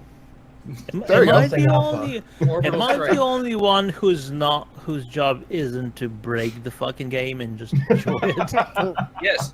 Yes, it's an alpha. I mean, we're supposed to break it, and it's like a good D&D game where like all the players are just gonna try to do their best to fuck over the story because they can. That's what sandbox games are about. It's like, what can I do that the developers didn't think about? Like the Big Benny Noodles Challenge. That came out of fucking nowhere. Nobody knew what it was. And then suddenly all these content creators are starting to doing it because we could do it, you know? So I tried it. I couldn't fucking do it. I love D&D, by the way. Summit Club? For me, I'm thinking about maybe a scavenger hunt. Not for 3.0 necessarily, but probably post-launch. Post-launch. I fixed my space bar! Yes! God damn it, Darsh. No, but my guild for Star Wars Republic, we do this like once a month or something like that, and have a scavenger hunt in games. So I think that'll be fun. Awesome. The scavenger hunt. How about you, Noob? Is there anything beyond normal gameplay that you've been anticipating? Like I know, no bullshit, but just like in general. I know. So I'm hoping that the lobby system's a little bit easier to get more people in a group together. That would more be friends lovely. in a group, like specific people you want to get into. Yeah, friends list. Group. Yeah. Again, Friends semantics, but yes. Yes, yes. But the point is specific. I would just want to people know. Tush. well, obviously, you're obviously, 24 people are going to be able to get in there. Anyways, so friends join up and then enter into the same server. I'm hoping that atmospheric flight and atmospheric combat works not like racing where you can just stop and it like I get it. There's limitations and everything, They keep flying but around, I want the atmosphere to have more of an effect or a different effect on how the ship behaves. That would be tons of fun. You want the aurora that's shaped like a brick to fall like a brick. Yeah, I mean, it has thrusters though, so if anything that can take off out of anything that can take off of a planet can easily hover. That's not an issue. I'm not worried about that. Taking off requires the main thrusters going out back, but hovering requires the downward. well, no, I mean, like the RCS. the stuff. answer is the answer Says is that what will probably my hope at least for the atmospheric flight is that non-plane ships or ships without wings will handle like helicopters. Where like you have to, will be more like helicopter combat, where you still can move left and right, but it's a little bit more jerky. The and it's a little harder. Cartual shouldn't fly like a Gladius. No. Or a Exactly. Saber. Yeah. That's it. So. I mean, always thinking about fighting in space, right? Fighting in planets. And vehicular homicide. Yeah. Vehicular homicide. Vehicular manslaughter, I believe, is the correct term. Yeah. Semantics again.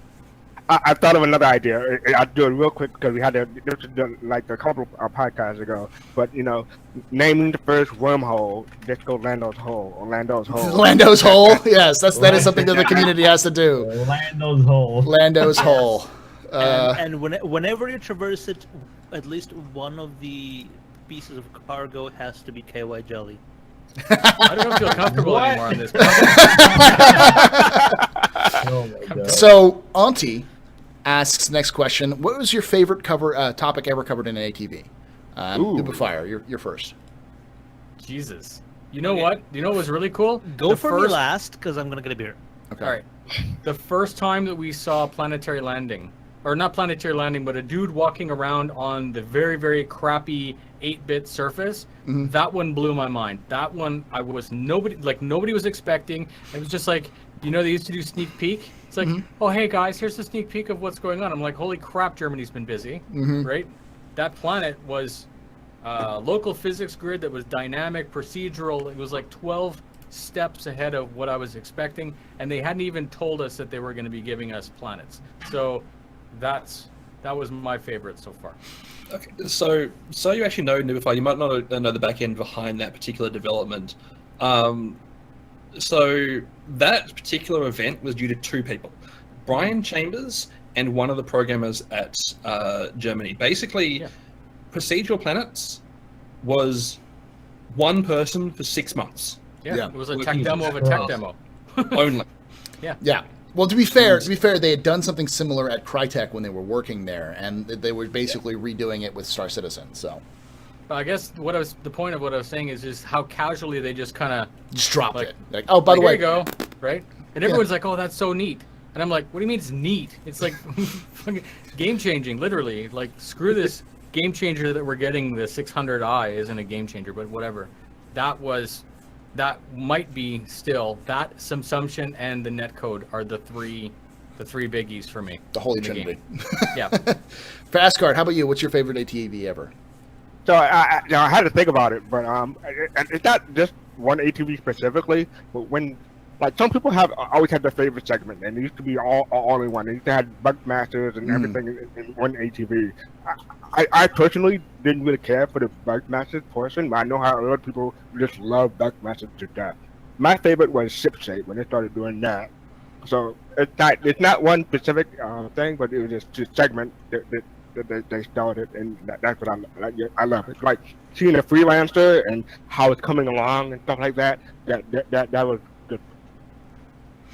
How about you, Darsh? Oh, is it my turn now? Yes. Has anyone talked about subsumption? A little bit, but not much. Like A little bit. Well, I just want to. Yeah, the thing that interests me most is how AI subsumption and everything else will make it feel like when you're playing the game, like you're interacting with a real world where everybody that you see has a purpose or at least a goal that they're striving towards with their actions. Like, even if you have like a dude just wants to get a beer from the pub, that's fine. And you have another dude that's trying to figure out how he's gonna feed his family, or you have a third dude that just is traveling. He's just walking through the streets because that is where his AI is supposed to put him, just because he's traveling. Yeah. Through the entire solar system. Yeah, I want to have like a dynamic society where I can just, because I travel a lot, and one of my favorite things to do is people watching. Just sit at a corner and look what people are doing. Who they're interacting with, what they're doing with their possessions, what they're buying, what they're, everything like that. I want to see that in the game. Like any experience, like I just want to sit around and look and see AI do different shit. Because that's something that I think Star Citizen will have that no other game has had before. Okay. How about you, Crew? What was your favorite ATV ever? I think this one was like 2 weeks ago, where it mentioned like customization of like the characters, because I'm tired of seeing the same Professor X looking kind of guy, man. It gets fucking old, man. But also like knowing that in 3.0 there's going to be hitting stuff out there that I'm going to be able to look forward to. So cool. That's about it. How about you, Fairasol? It's really hard to say because there's been a lot of really like game-changing ones, but I think one of the ones that I really liked was the episode where they described what we're going to be doing with our extra hangars. I think it was 10 for the Chairman over a year ago at this point, where it was basically saying like, oh, you'll be able to deploy your different hangars to different planets that you have bought hangar space in, and you'll get that hangar there unless it's got an archetype that you'll use in that specific location only. I thought that was really cool because it really answered a big question for me, and just like all the 10 for the Chairman stuff when Chris Roberts didn't go off on a massive tangent. Speaking of hangars, this reminds me of the very first piece of content I created for the Star Citizen community, which was, I don't think anybody saw it here, but it was a few people along with myself playing poker in a hangar, and it's still something we haven't gotten, which is in getting other people into your hangar. Yeah, that's something we've yet to see. Yeah, which is something we have been promised from the very beginning, and it hasn't happened. Yeah, I think they're going to wait until the hangars can actually be integrated into the universe, though. I think that's the server mesh stuff. So, my personal one, because of my goal in the game of actually opening up a bar, is actually the item system 2.0 ATV they showed off. Because not only did it show off like pouring drinks, but it showed off all the little details that you can do. Because in reality, this game has heavily relies on item 2.0 in terms of how it works for what what's the pressure of your ship, how much oxygen you have, the various like customization options for ships and armors and weapons and everything else like that. It allows you to wear a heavy chest plate with a light helmet, or have an assault rifle with a scope and a laser pointer and an extended mag. Like, but it also lets you do things like take your helmet off and throw it at someone, or literally take your empty weapon and throw it at an enemy to try to knock them out, or whatever. Like it increases the dynamic, like what you can do in game, and increases that emergent gameplay. It allows for emergent gameplay. It's a tool for us to use as fans and as content creators. So that was actually when it was really exciting. So even if it was just gray box or white box. Speaking of, as you are a bartender, how do you feel about the actual possibility of one client in your bar roofing another person? In game? Yeah. Was that stuff 20% or 10%? It's not going to happen in game, and in is reality, it's fine. illegal. No, it's just bad. All right, We moving found out that on. we'll have slavery. But they're shooting people. They Yeah, but don't it's- even have that in Grand Theft Auto. Why the hell would that be? Real quick, I'm gonna make a specific ATV answer. I'm not saying I want to. I'm just. Would you be open for the possibility of somebody doing? No. Okay. Change my to specific answer. The Banu Defender, when they talk about more about the Banu lore and Banu mercenaries and stuff like that. So that's a specific ATV that can point. That was actually a really gorgeously put together ATV as well. That was such a good segment. Is that the one where they had like the claws making languages and shit? No, that Yeah. was the one before that. That was So, the that was the They Vandal. talk about the Banu. Okay, stuff, both of them. Yeah. One after the other. Yes, good. All right, And next I- question comes from Mayonnaise. How do you anticipate capital ship battles to appear as crew member on board?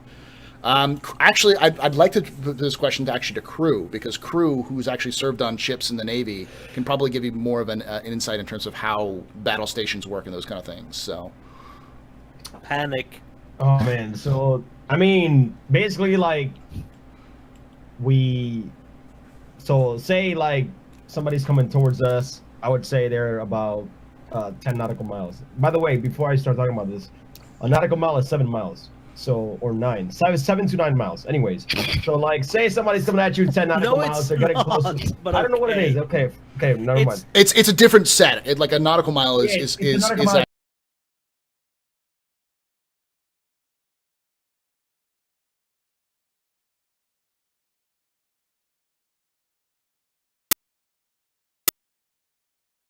It does. I swear to God, I'm going to mute you. Shut the fuck up. I already did. Yo, stay on the other Lovely. side. Stay on the. Come on, man.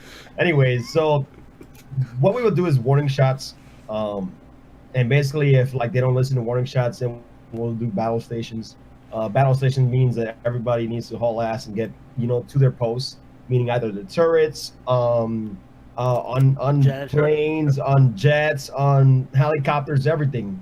And basically, if something happens that is not known, then we'll probably just destroy that person. Like whether it's a small boat or whether it's anything, a canoe. If it gets close to the ship, they will destroy it. They will blow it up, no matter what.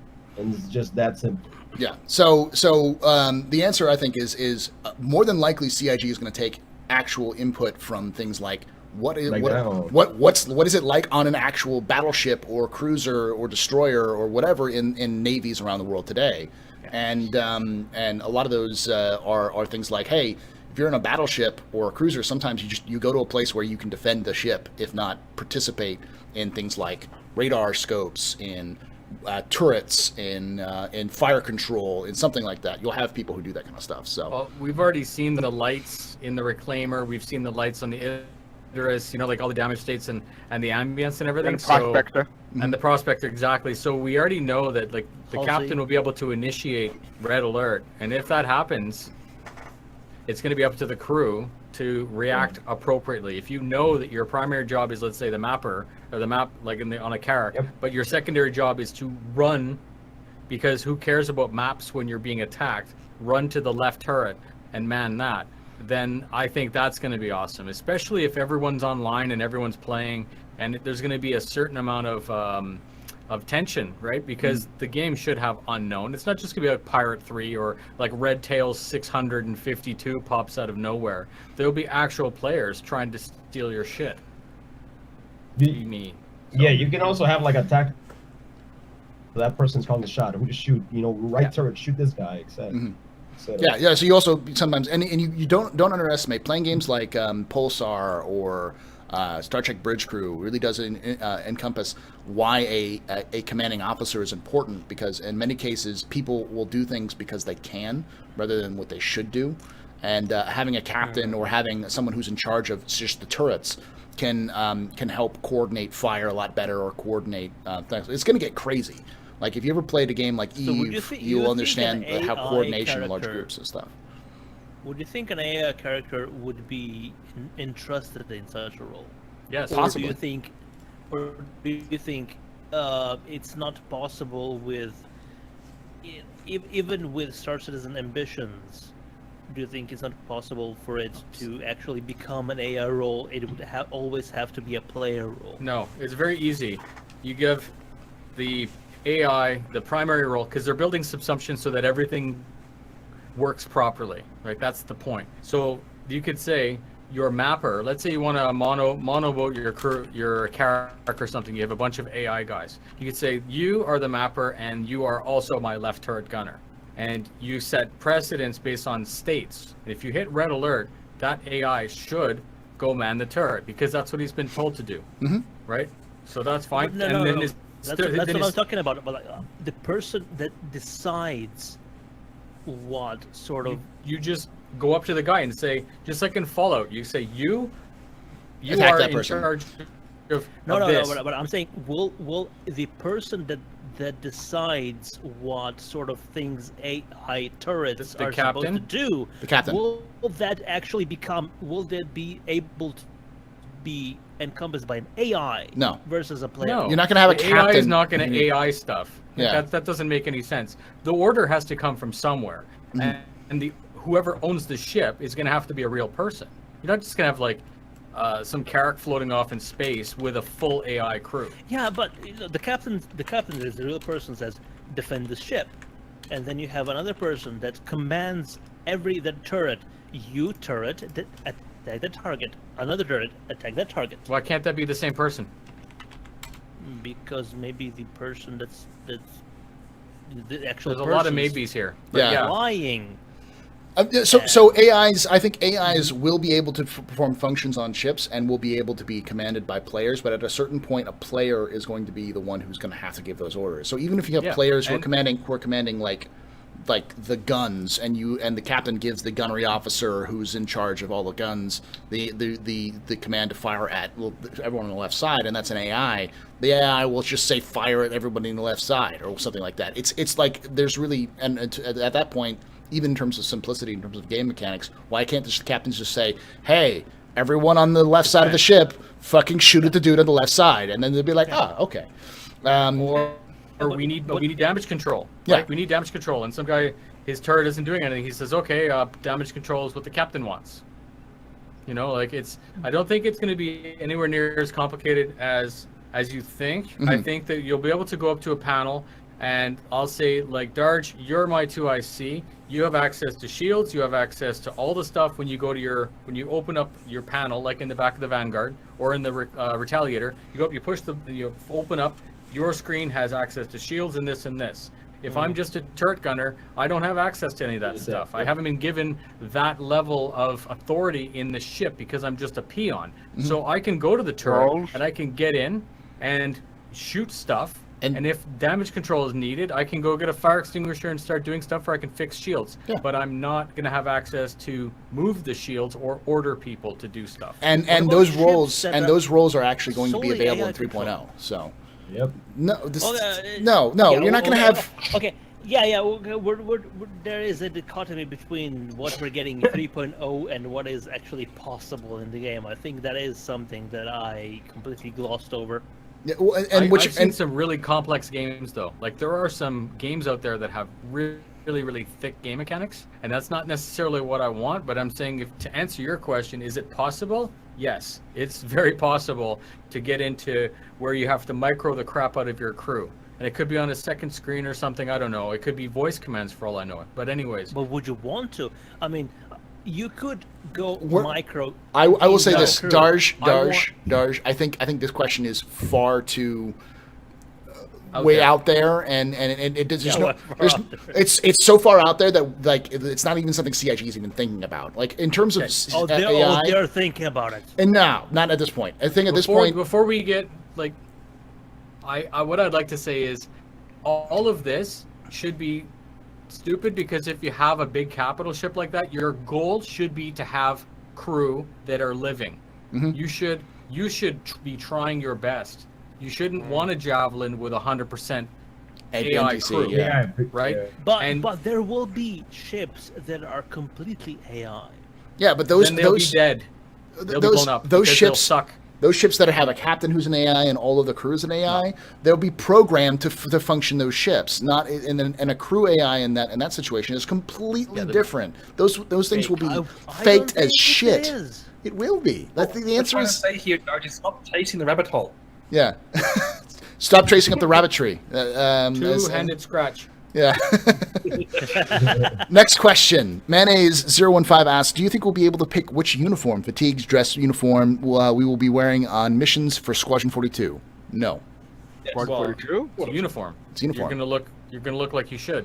Yeah, you'll have your on-ship regular uniform. You'll have dress uniforms for occasions like ceremonies, funerals, and you'll have your funerals. Yeah, and you'll have your flight suit that you'll be wearing for other than you being promoted. Yeah, but to be fair, they could make money if they sell costumes. I don't think they'll do it though. 42. No, I don't think they'll do that. No, I think they'll just stick to. It's called a uniform for a reason. Yeah, Chris has a tradition of doing like secret missions packs and stuff like that. Okay. I expect more of that to go through DLC for Squadron 42, having like missions they cut from the floor when they're actually making it, and then that turn that into its own like kind of mission packs that you do as a would you buy it? Yeah. Yep. The mission packs were actually pretty good from Wing Commander 1 and Wing Commander 2. So. My excuse is that I'm used to dealing with EA and other companies who want to milk you for all your money, all you got. So I'm not used to someone like Chris Roberts who just wants to make the best game he can. I do think they may do things like ship skins for Squadron 42, possibly as a purchasing stuff that'd be attached to Star Citizen. Yeah, well, like for instance, you may have to a degree, even in modern military, you have some degree of livery that you can put on your ships, like your squadron logo, your kind of like you'll see like the shark's teeth on the end of an A-10 Warthog. So you'll have some level of customization that's a little bit allowed. So I can see that being something they would like as a cosmetic item, but that will probably be linked with Star Citizen as well. So. I'd like to see a custom helmet, personally. That's all I want. And that makes sense. But a different uniform doesn't make sense. On your forehead. That does not make sense. I do. All right, next question comes from... What? The next question comes from Smoking Gun, who asks, what do you think how many... Okay, I'm just thinking... Holy shit, this is a long one. I'm going to summarize this one. How many outposts do you think will be sprinkled on the three moons at 3.0 release? And do you think the number of how many? And do you think the number of outposts we can find on the planet will change in the future? Will there be less? Yes. Will be more like kind of varying outposts per area? Will there be lonely outposts, or will we have like a big cluster of outposts in an area, or will we have them spread across the moons? Yeah, it's just a basic question. Plans for cluster of outposts. That's a mechanic. Think about this: if you one or many, you're going to see a lot of various oil platforms in areas that have oil-rich areas. So you're going to see mining outposts that will have lots of clusters of mining in terms of like the different areas they are at. Will it change? Probably. But.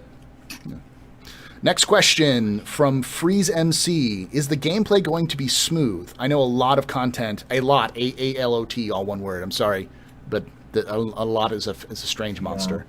It's the it's the allot. The allot, yeah, the allot. The allot. The allot. It's not the allot, it's the allot. Of content is coming in the but in the current state of the game. In the current game, the current state of the game, I have a lot of trouble with smooth gameplay. Are you talking about FPS? Everybody has trouble with smooth gameplay. It'll happen eventually, but I don't know if it'll be 3.0. It'll come down the line. We've had that before. Yeah, definitely not 3.0. We have. There's a very nice hack if you want to play 3.0 on single player and 2.6. I mean, they mentioned that very fine FPS. But I think what we're going to see more likely is 3.0 is going to be very rough, and then 3.0.1, 3.0.2. They did it at a time. They slowly build up their FPS over time. Even though they said they have. Go ahead, Fastcart. Darj, I'm muting you. Shut the fuck up. They said in the last couple of ATV, they're working on polish. So, but the question of how much polish they should be doing versus what they need to be doing, but they are trying to play better. But to what extent, we'll just have to see. Mm-hmm. Freeze MC asks my bad. Aggro Knuckle asks, with orbiting celestial bodies now going to be a thing, do we expect to come out of quantum travel and suddenly getting hit by a planet traveling at 30 kilometers per second? No, because that would be literally destroy. It would literally destroy not only your ship, but probably leave a massive crater in the actual planet. I think there will be like an orbital band. I thought he was muted. Fuck off! I think there will be like an orbital sphere. Now he's muted. Go ahead, Noobfire. So, what I would love to see is, the sun in the middle and the planets. I know they're not planets, they're moons, but in the future, that the time of travel changes because of the orbital cycle of the planets in the universe. That would be so cool. Normally it's 10 minutes to get from here to here, and now it's 5 because it's 6 months later and the planets have moved. It's also how the quantum travel works. Quantum travel works by it pulls you out of quantum the closer you get to an object. It registers you'll an just object. hit. It'll stop you from dying. Which is how which is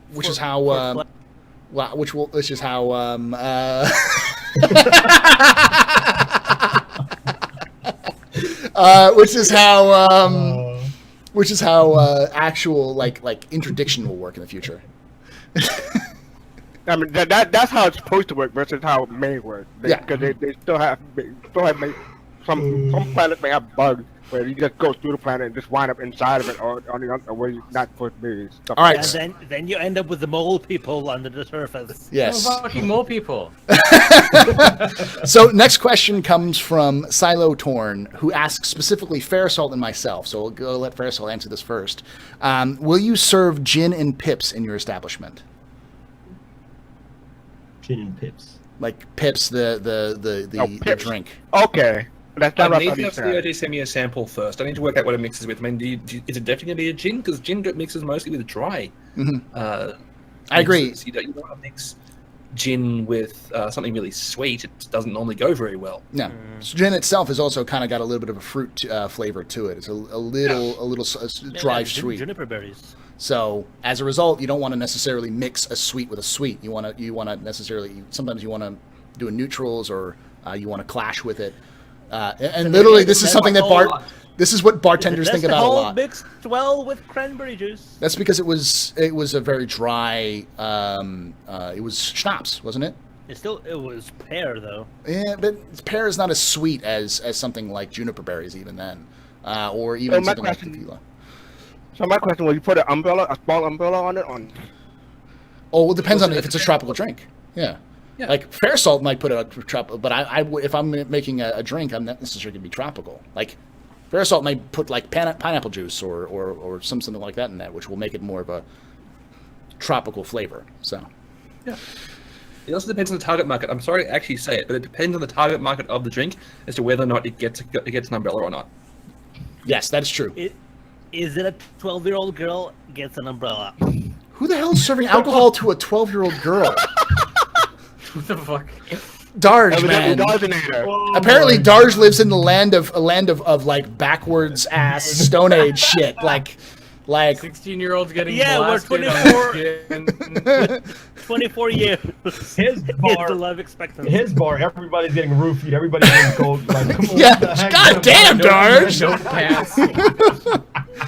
Fast card. So what they're saying is, don't go to the same bar Dargenator. Oh God. Fast card asks this next question. I just hope Zyla or Disco are watching this. Nice timing. Stay away from him. Everybody.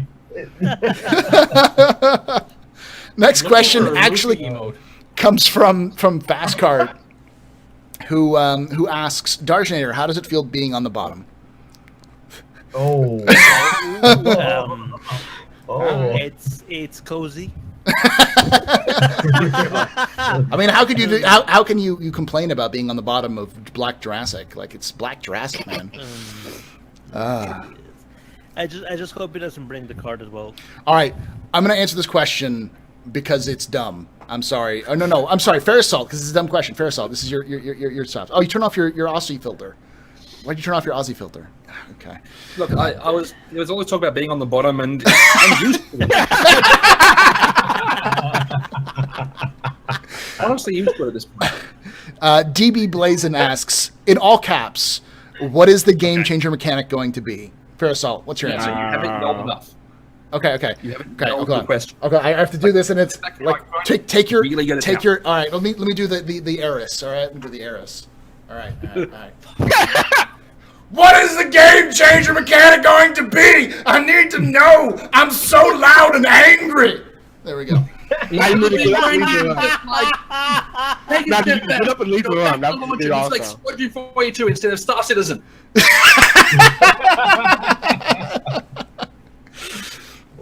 Next question comes from Hungry Diabolus, who asks, will this finish at 10 a.m.? Normally finish time, so I can buy. No, it's already past 10 a.m. It's actually almost 10 a.m., I should say. CIG Christ Roberts asks, hello, hope you all enjoy Gamescom and the Origin i600i sale. That's not a question. That's not a question. That's a statement.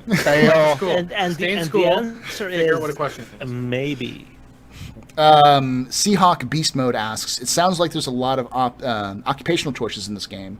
Which occupations are these guests most looking forward to? We'll go to Nubify and then move our way around. PMC, so escort, basically anything mercantile. Okay, and Fast Card. Manufacturing and selling and economic. Darsh.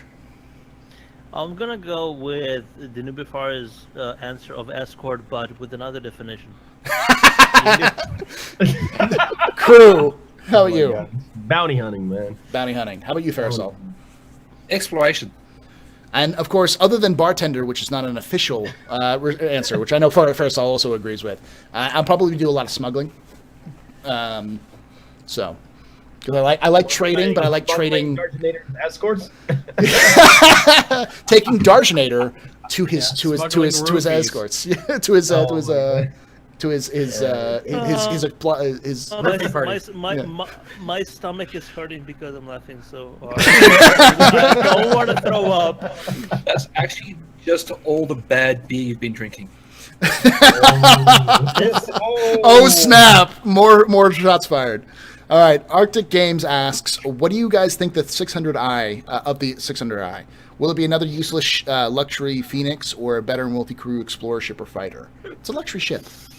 I think it's gonna be like a Phoenix in drag. Yeah, I mean why not? I don't mind that. Remember- I want a ship with a jacuzzi and a skyline and.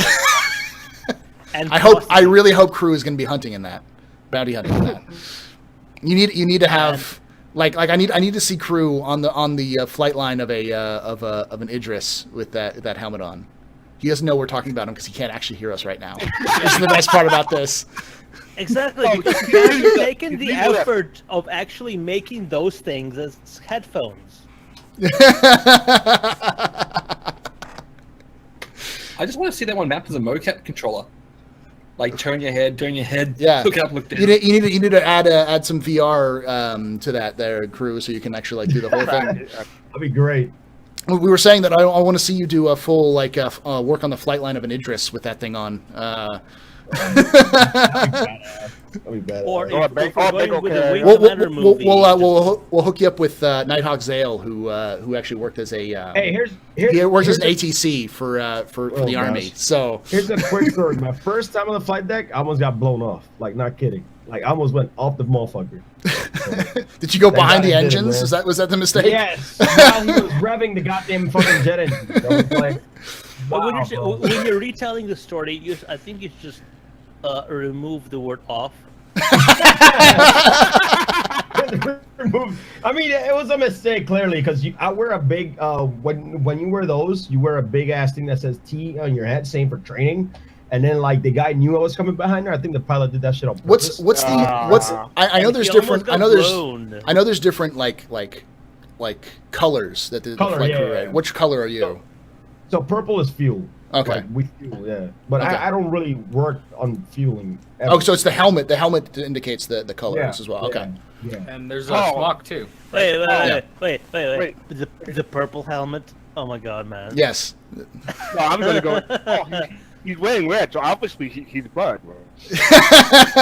Ow. What nobody knows what the purple helmet signifies. Yes, we get to what the purple helmet Yes, is. yes, Yes, it's we're penis. all- It's we're- penis. we're all Thank you, fine. Darj. Thank you, Darj.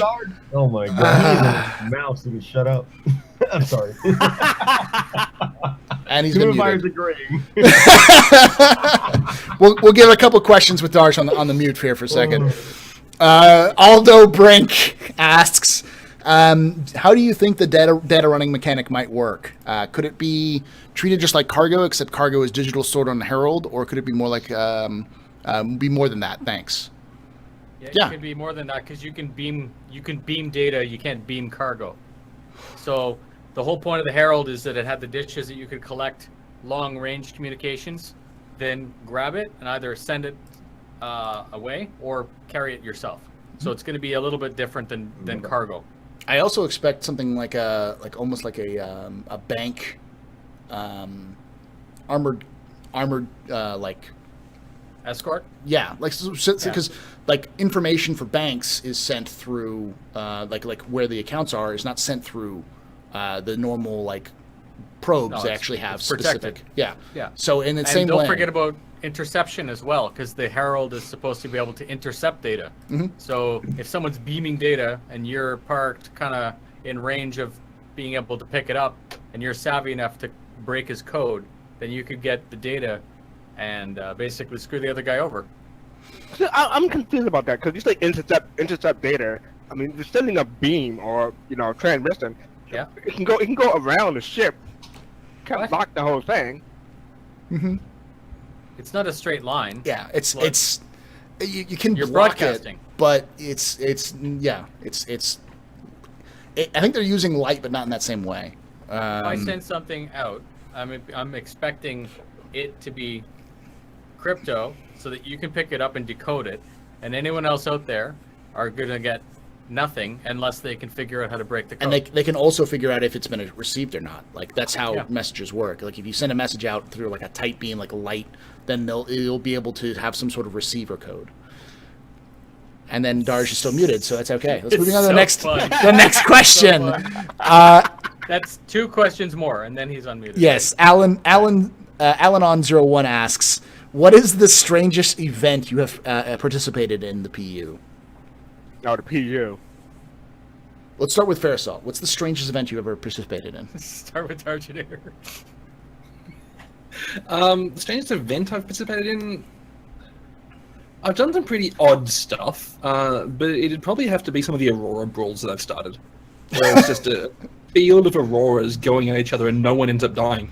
How about you, crew? What's the strangest event you've ever participated in the PU? So I've been doing this lately, and I know you can probably get possibly, if people complain, I'll get banned from it. So I would go in Port Alisar on a Caterpillar and start blowing other people's ship or just pushing them out. Trolling. And I'm Yeah. Trolling. Yeah, I was trolling, obviously. Because, I mean, once in a while, come on, somebody has to troll us. So these guys literally camped me in Korea for like an hour and a half. I was like, God damn, that sucks, man. Oh. How about you? Go ahead. I'm sorry, go ahead. No, I'm good. I'm good. All right, go ahead, Darsh. You can use sign language. Go ahead, Darsh. You know, he doesn't realize he's actually unmuted right now, so he's completely silent. I fucking know this.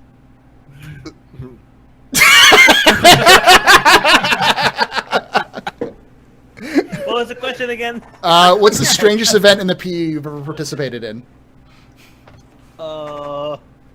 It wasn't like an organized event, but the funniest.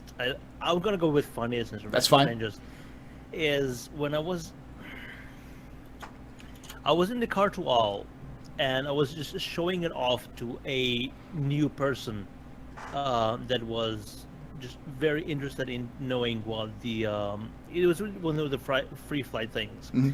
And I don't know through what series of events it happened, but I started flying, and the guy just splattered over the windshield, and just I heard it in my head, even though it wasn't in the game. I was like, as he just flew off. yeah, that was. I think I didn't stop laughing for 2 days. All right, fast card. So I haven't been playing that much in the PU because I want to not get burned out on it because I'm saving myself for mining and a nice girl. No, no, I'm saving myself for manufacturing and the industrial stuff.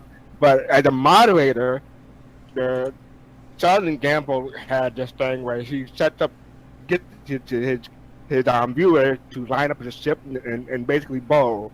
And it was one of the first ones where it seemed like the Aurora was the most indestructible ship there is a word in game. So that was it.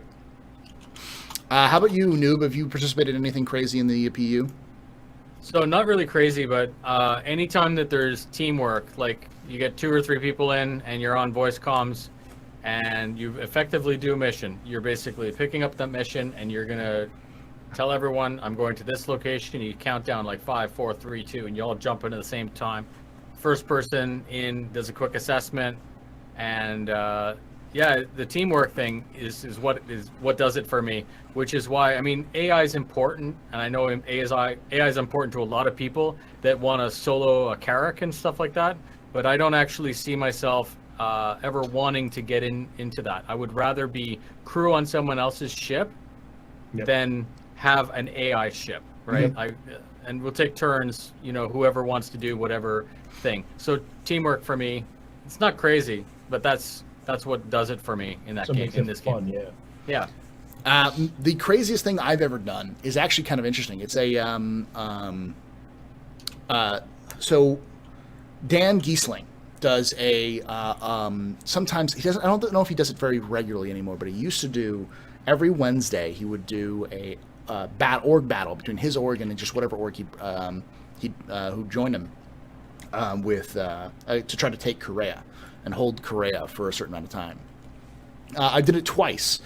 The first time we did it, it was myself and some members of Test Gaming fought against his org, and we lost. We have papers.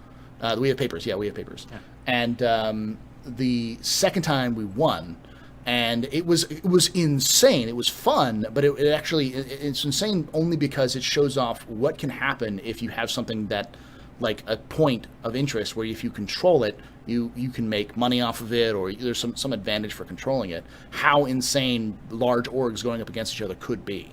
Like, it was nuts having people who are dogfighting outside, tactics for being able to, like, you know, parachute out, like jumping out of the back of a moving freelancer or a vanguard to try to like EVA into a facility instead of trying to land and like get people out because there's too much, too many ships outside fighting. So it was really, really cool. It was weird because it's not encouraged. There's no reason to do it other than for fun. He's still muted. It's just on. All right, so So is it after this one? He's unmuted? Yes, it's after this one. Next question comes from Drag WLYA _ Dragwilla _ who asks, will the mobiGlass have the ability to lock/unlock doors? And if so, will the code be shared out to prevent other players from seeing said code? I don't know, but it first depends on if the doors start staying inside the ship. Currently, they seem to be migrating that way. They seem to be migrating the other direction. Yes. I don't know. We don't know if it's going to be mobiGlass centered or not. There may be actually points on the ship you use to lock it. But we do know that there's permissions you can set so that some people may not be able to use doors. Like your basic peon may not be able to even open doors. So. Next question. Darz, you're good now. Gildis Alter asks, do you think we'll have an item 3.0 when Star Citizen finally releases? We have no idea. Yeah. What the fuck would item 3.0 actually be? Back to mute. Back to mute. That wasn't very nice. It's a legitimate question, and you know. And item 3.0, we were able to take, different boobs or different dongs and place them interchangeably. So you can actually have two dongs here? Two dongs? We honestly, I don't know if they'll have an item 3.0. They may have an item 3.0. More than likely, though, I think the item 2.0 is it in terms of its systems. They'll just improve upon the item 2.0 system over time. That's it. Yeah. I mean, you can't get more specific than I'm going to take my chest piece off of my armor and throw it. You want to do like break up the chest pieces into individual slots and then like be able to like blow your nose out of one nostril instead of the both nostrils. I mean, come on, it's like you're getting pretty fucking specific with item 2.0. So when you mention different chest pieces, are you talking about different dongs and different boobs again? Yes, exactly. Like the ability to grope only one instead of two, or stroke one instead of two-handed. You know, that kind of stuff. Next question comes from INTA, who asks, how hard do you think the game will be for someone who has never played an FPS or ship game before? Will they cater to everyone regardless of skill? Will there be parts of the game difficult to the point like the old WoW raids, where every mechanic could one-shot you until you figure out what it is and stick to it? Let me first. About 7. Over in CitizenCon, I spoke with one of the developers, and he sees me and he sees I'm disabled, and I play one-handed. So I asked him about that, and he said that in CitizenCon's presentation, they said that you'll be able to play how you want. You can play stealthy, or you can just go full frontal assault, so you can play the way that suits you. And so he gave me hope that I'll be able to play and finish the game, Squadron 42, playing one-handed. So as far as the specific question, I can't really answer to that specifically, though. Yeah. Let me add to that. Go ahead. What we said earlier, there's going to be tutorials when the game, hopefully later in the game.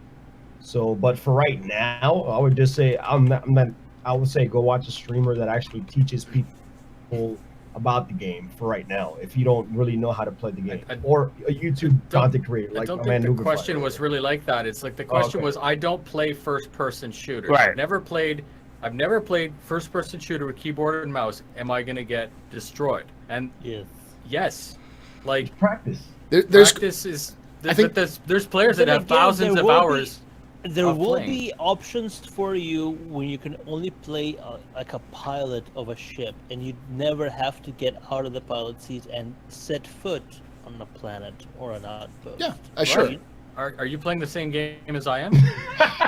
Well, I mean, like, how could you not get out of your chair? Well, think about like a freelance pilot. If someone's a pilot, they don't necessarily need to go out and do all the transactions if they're just a crew member on a ship. They could. I have a question. But yeah. I have a question. Did this question ask about Star Citizen or 3.0 or broadly for? It's specifically for Star Citizen. On launch. Yeah. Okay. But on launch, like when the game's ready, the guy's like, when I get the game, if I don't feel comfortable that I'll be able to play the game properly because it seems complicated. It's going to be complicated. You can choose not to engage in FPS combat, but prepare to be bored out of your skull. I mean, people Yeah. probably just want to explore, kind of like what's that other game? I forgot what the hell's that game called. No Man's Sky or Elite Dangerous. Elite Dangerous. Yeah. So people just want to do No that Man's and Dangerous. explore. Yeah. So I that's- got a that's what he's refund on asking. that game So the yesterday. but the answer is that I think what CIG has been going for is easy to play, hard to master. So being able to fly your ship around like an Aurora or a Mustang should be pretty That's easy to get from point A to point incredibly B. difficult. Though. It is hard, but they do have a lot of like the one game company that has made a career out of that concept is Blizzard, and there are a lot of ex-Blizzard employees who work for Star Citizen. Or Wizards of the Coast. Yeah. But they don't do digital gaming. So I gave my answer for Squadron 42, but for Star Citizen, I'll probably just be pilot, just waiting to pick the FPS players up for whatever mission that they're doing. like a dropship pilot or something like that. Taxi. Yeah. Or Ursa Robotank driver. Yeah. But at the same time, it's still the game's going to be kind of complex. You're going to have to want to learn the game in order to play. It's not going to be an every man's game all This the time. isn't My Little Right. Pony World, Yeah. right? Where you need 2 buttons. Fisher Price, Hey! my first dropship. But sometimes there will be missions that are easy. Just take a bunch of rubber duckies from point A to point B. You can make some money. And then there's going to be missions like, hey, take over this pirate base. If you're just starting out, I wouldn't suggest taking over the pirate base because you're going to get wrecked. Operation Pitchfork is your #1 mission. You Yeah. fly into Vandal territory and take on the Horde. Yeah. Mudfucker asks, do we know what speed the day-night cycle rotation on moons will be as of yet? No. Dynamic. No. We know the ratio of the sizes, which is 1 to 10, but everything else is still open. Mayonnaise, 1 to 10. in terms of Okay. sizes of moons and planets and stuff like that. No. Yeah. Mayonnaise asks, if you could put any ship from any science fiction franchise into Star Citizen, what ship would it be you choose and why? Let's go with Farsalt first. Sorry. Death Star, because that's no moon. How about you, crew? Death Star. Can you say The question is, if you could put any ship from any science fiction franchise into Star Citizen, what would it be and why? Holy shit, man! The fucking Right? the Ragnarok from Final Fantasy 18. I don't know. I mean 8. I'm sorry, not 18. Oh, Final okay. Fantasy There's no It's like- 18 yet. Crew is a time traveler from the future. What year are you from? Go look at a picture of that ship. It is badass. It's like it has a dragon head. It in the was a front. good-looking show. It's badass. Dude. Final Fantasy 8, the Ragnarok. That's what I choose. How about you, Darsh? It's gonna be boring. Actually, I was just gonna say the Ragnarok looks a lot like the Scout. Oh, because it's vertical rather than The horizontal. Cartual. Yeah. No, I was gonna say the Nova from Star Trek Voyager. Okay. Does anybody know what I'm talking about? Are you talking about the fake ship that was actually a ship, or are you talking about the ship that the Doctor transported to from? No, I'm talking about the ship that was transported to the Delta Quadrant a few months before the Voyager. Oh, and the science they were ship. They were not as fortunate as Yeah, Voyager. the science ship. Yeah, that was actually pretty cool. The science ship. It was very tiny and much more personable than Voyager. How about you, Feskar? So, See, I've been thinking hard and long about this, but I mean, my first instinct is the last Starfighter, that's Blossom, that ship. But if I can Nice. pick anything or any ship from any science fiction, there's a mech from Gundam 0083. It's like carrier size, but you can put a mech to control everything in it. So I'm gonna go with the Gundam Unit 3 from 0083. Ooh, nice. I'll put a picture in chat. and Yeah, I like anything that. that is OP for fast car. How about you, Nuclear? I would like, what is the Lex, Alex? You ever see that TV show? Yeah, the Lex. Yeah, the Yeah, Lex. the big- Oh, okay. Oh god, Yeah. the Lex. Oh I- god. I would be. Yeah, I'm 'cause kind it's of a torn. living ship. Yeah, I'd be torn between like the Moya from, or not Moya. Yeah, I thought about that one Not too. Moya, the Moya's child. I can't remember the name of Moya's child. The gun. Talon. Oh god. Talon. Talon. Yeah. Talon, yes. Talon. Talon lived for like 6 episodes though. Yeah. No, he didn't live for longer than that, but he was an awesome ship. I can see why you would pick him. Yeah, the Talon, or personally the Starbug from Red Dwarf, only because the Starbug from Red Dwarf never it like crashes like every single episode and still manages to come back to the ship. You know, just saying. Indestructible. It's indestructible. You know. It is the only spaceship in the universe that is completely indestructible. And it looks cool. By lore. Yeah. The next question comes from, we only have 2 more questions left. Smoking Gun, who asks, Item 2.0 is adding a lot of foundations to ship captains. One thing that I've always had in mind since it was announced is the pull a fuse or some small component from my ship's power plant to make it safer against theft when I leave it alone. Do you think the system will be able to manage such things, like the idea that you could pull out like subcomponents from a component and make it inoperable? Yeah, but a guy would know that it's there. Like, he would just fire up the ship and it would say, you're missing the flight computer. Yeah. You know? It's not like it's going to be a secret. It's okay. You take the truly safe method and remove the power plant assembly. Or leave someone on board. Leave someone on Remove board. the entire ship. Yeah, just remove the whole ship. Or have the ship fly away and come back and pick you up. Exactly. Next question comes from Freeze __ MC, who asks, why is it tradition in Star Citizen on Twitch about giveaways and not content? Why do people ask for money for giveaways? If you can't afford it, I don't ask money to give it away. I think it's a tradition, ruins it for streaming. That's a sort of a statement, but it does ask a question. I think the question mostly is why is there a tradition of giveaways? And I think the answer to that is because we want to get more people involved in the game, and we want to give it away. Other people have goals for like donations for giveaways, and that's just because that's what they can afford.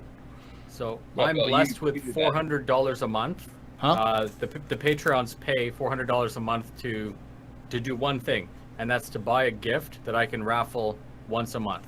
And that helps the game, and it also helps my channel, and it helps people. Some people can't tell 5,000 people about the video game, but I might be able to. So that's why they'd like to support, like, let's say the Patreon fund to get the word out. So yeah.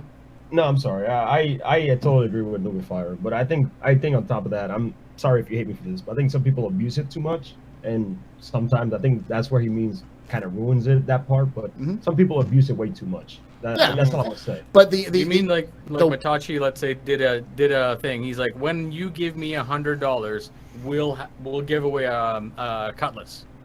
Is that what he's talking about? Like, that to me is not. That's not sure. Negative. No, I don't think that. I think he's talking about like the one-to-one give and take between the streamers and the community. I think he's talking about like you get random people joining your channel just because they want to get on the giveaway train. And the idea that you can't, as a content creator, you can't get anywhere unless you have a giveaway. And I think the answer is that at the end of the day, giveaways do not define. All right. So let me get on the Twitch horse here a little bit and explain a little something. First of all, all of these people here, we've got Fairasult, we've got Crew, and we've got Darge. All 4 of us stream the game. Fastcart's involved heavily in streamers as a moderator, and Noobify is a YouTube content creator. All of us have some sort of experience in content creation, and we'll all say we're all different. Me and Fairasult are very different people. Me and Crew are very different people. Crew and Fairasult aren't the same people. So we all have our own personalities and styles when we come to the game. I don't give away, stuff every day, but I do a weekly content giveaway, just like Captain Richard or other people. Other people do it more frequently, and I think Crew does it like once a month for his big giveaways and stuff like that. And it's not just a Star Citizen thing. The content giveaways are a way to promote yourself, but they can't be a way that you function as a channel long term. Because eventually you'll run out of money, or eventually people will stop coming because they just were only there for the giveaways. And people are bored. If they're bored, they're not going to show up and hang out. But this is not just something that's happened in Star Citizen. It happens all over the place, not just all over Twitch and YouTube. Agree. So the answer, marketing. Yeah, it's marketing, and it happens outside of the content creation too. You ever been to like the Monopoly game that's for McDonald's? Why do they do that? Marketing. There's plenty of like we're giving away a Yamasaki, like putt mobile. I don't give a shit. Like they Time do to those mute all the yourself. time. It happens all the time with major corporations and stuff like that. And the answer is that if people didn't like it, people wouldn't use it. But if you don't like it, don't watch somebody who does it. You know? Which means instead, I don't do them. Yeah, Fairasult doesn't do them at all. I think you do them sporadically though. You don't do them like planned. And I won't, like, they're not a selling point. Sorry, I'm getting on my streaming high horse. Go for it. I never use a giveaway or a raffle as a way to draw in viewers. I don't think it is. It's not the way that I want to run my channel personally. I know it can be very effective. I know that putting the word Xi'an in the title of the stream will bring in more people. I know that putting the word giveaway will bring in more bots. But You have no idea. I don't want to do that. So what I do is I'll do a raffle. If I do a raffle, it's for something that I had in my collection. I'm like, hey, cool, here's a Star Citizen starter package. The show's going to run for 2 minutes. Enter now. Just type in for this people word. who are actually interested in your channel and not just there for the giveaways. Exactly. And I'll run it a really short duration raffle and get rid of it. I was first, that's a perk for your subscribers though. That's your followers. That's Exactly. That's good. That's pay the man. That's loyalty to the people that are loyal to you. Yep. I like that a lot. To the community, yeah. Yeah. So then there's the other way. So a lot of guys have not a lot. A lot of people love the giveaways, and they understand that it's a perk for the channel. If all I did was make one giveaway a month, it wouldn't matter if I had 1 million subscribers because the channel would never get any views. So what I always try to do it's like a custody, right? The patrons give me the money to use for the giveaway, and with that, I take it very seriously. During the period where the contest is running, I try to put at least 2 very good videos up because I have people's undivided attention because they have to be subscribed to the channel, right? So with all of that, it is basic marketing. And I mean, again, some people think it's cheap or it's a sellout, but what I think would be a bigger sellout would be to take that money and go buy coffee with it. Yeah. Right? Yes. They are giving me money to promote the channel. They like what I'm doing, exactly. and I'm 100% using it, plus a little bit of my own. all drinking coffee. No, but it's different. Like, and the thing is, though, that was my mission statement. When I made that Patreon fund, I wasn't expecting it to go to 400. Trust me, I was expecting it to go to like 50 or 60 a starter a month. But no, it's incredible how much support the community gives to the content creators. How empowered I am by the community. Because it's not like a white knight scenario, but it's like they think I'm doing what they want to do, and they not necessarily couldn't be bothered, but they would rather support me than try to do it themselves. So, and it's not just me; it's like the whole community. All the content creators are blessed. We do have a good community.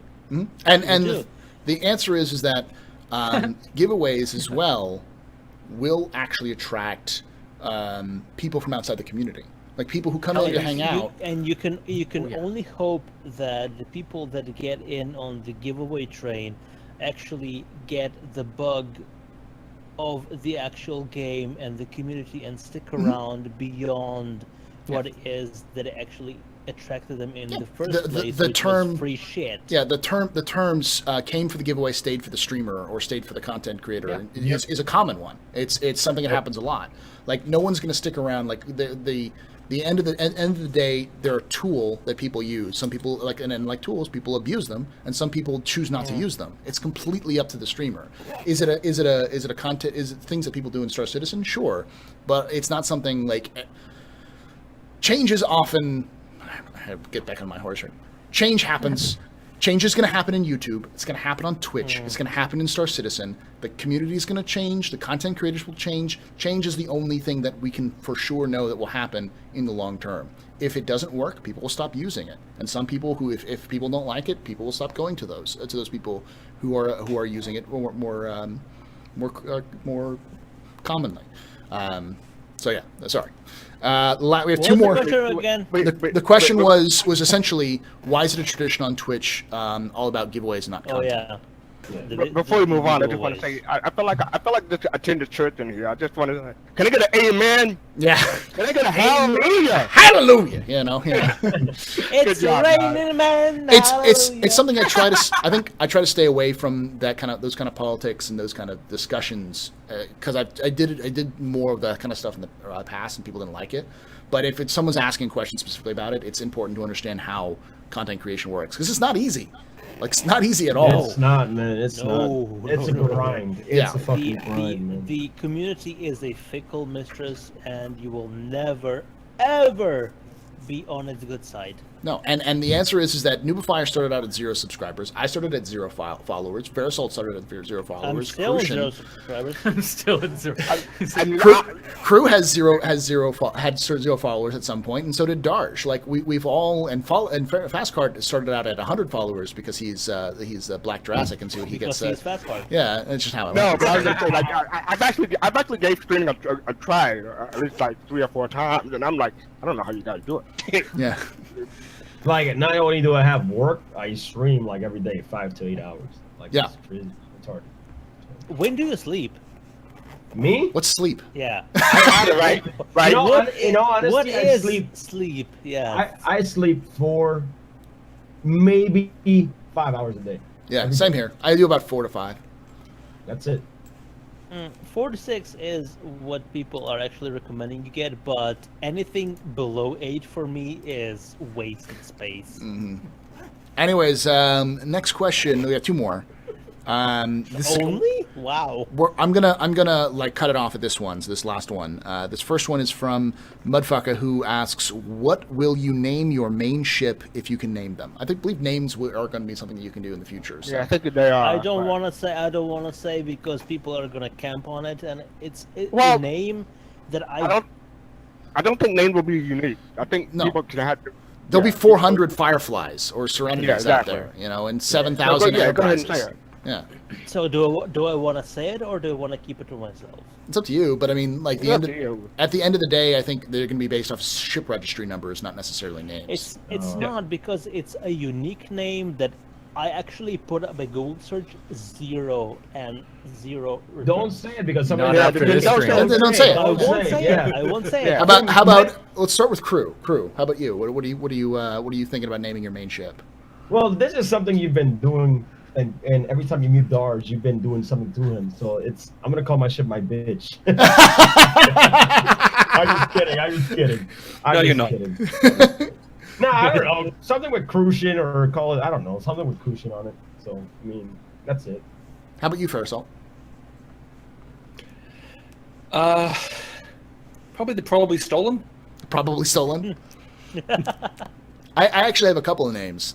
For my main ship, which I'm going to be using as the pub, is going to be called, surprise, surprise, the Astro Pub. I don't know where I got that name from. Wow. So unique. That is completely out of left field. But Yeah, no for my I love how Dodge is slurring his words when he said that. Too. my main freelancer, freelancer Max is going to be called the Alvis, and the Buccaneer is going to be called the Other Berry. If you The other berry. reference to I like Archer there for that one. Pratchett?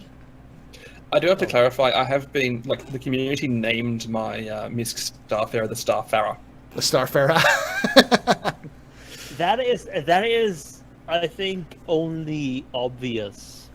It's the only name you could go after once you limit every stupid choice. Well, it could also be the Saltfarer. It's true. Yeah. How about you, Noob? So I don't necessarily have a name in mind, but I really, really like the on the back of Spaceball 1. It just says We or break not for Spaceball 1 nobody. on the no, not that one. The I Heart Uranus Yeah. bumper sticker on the Winnebago.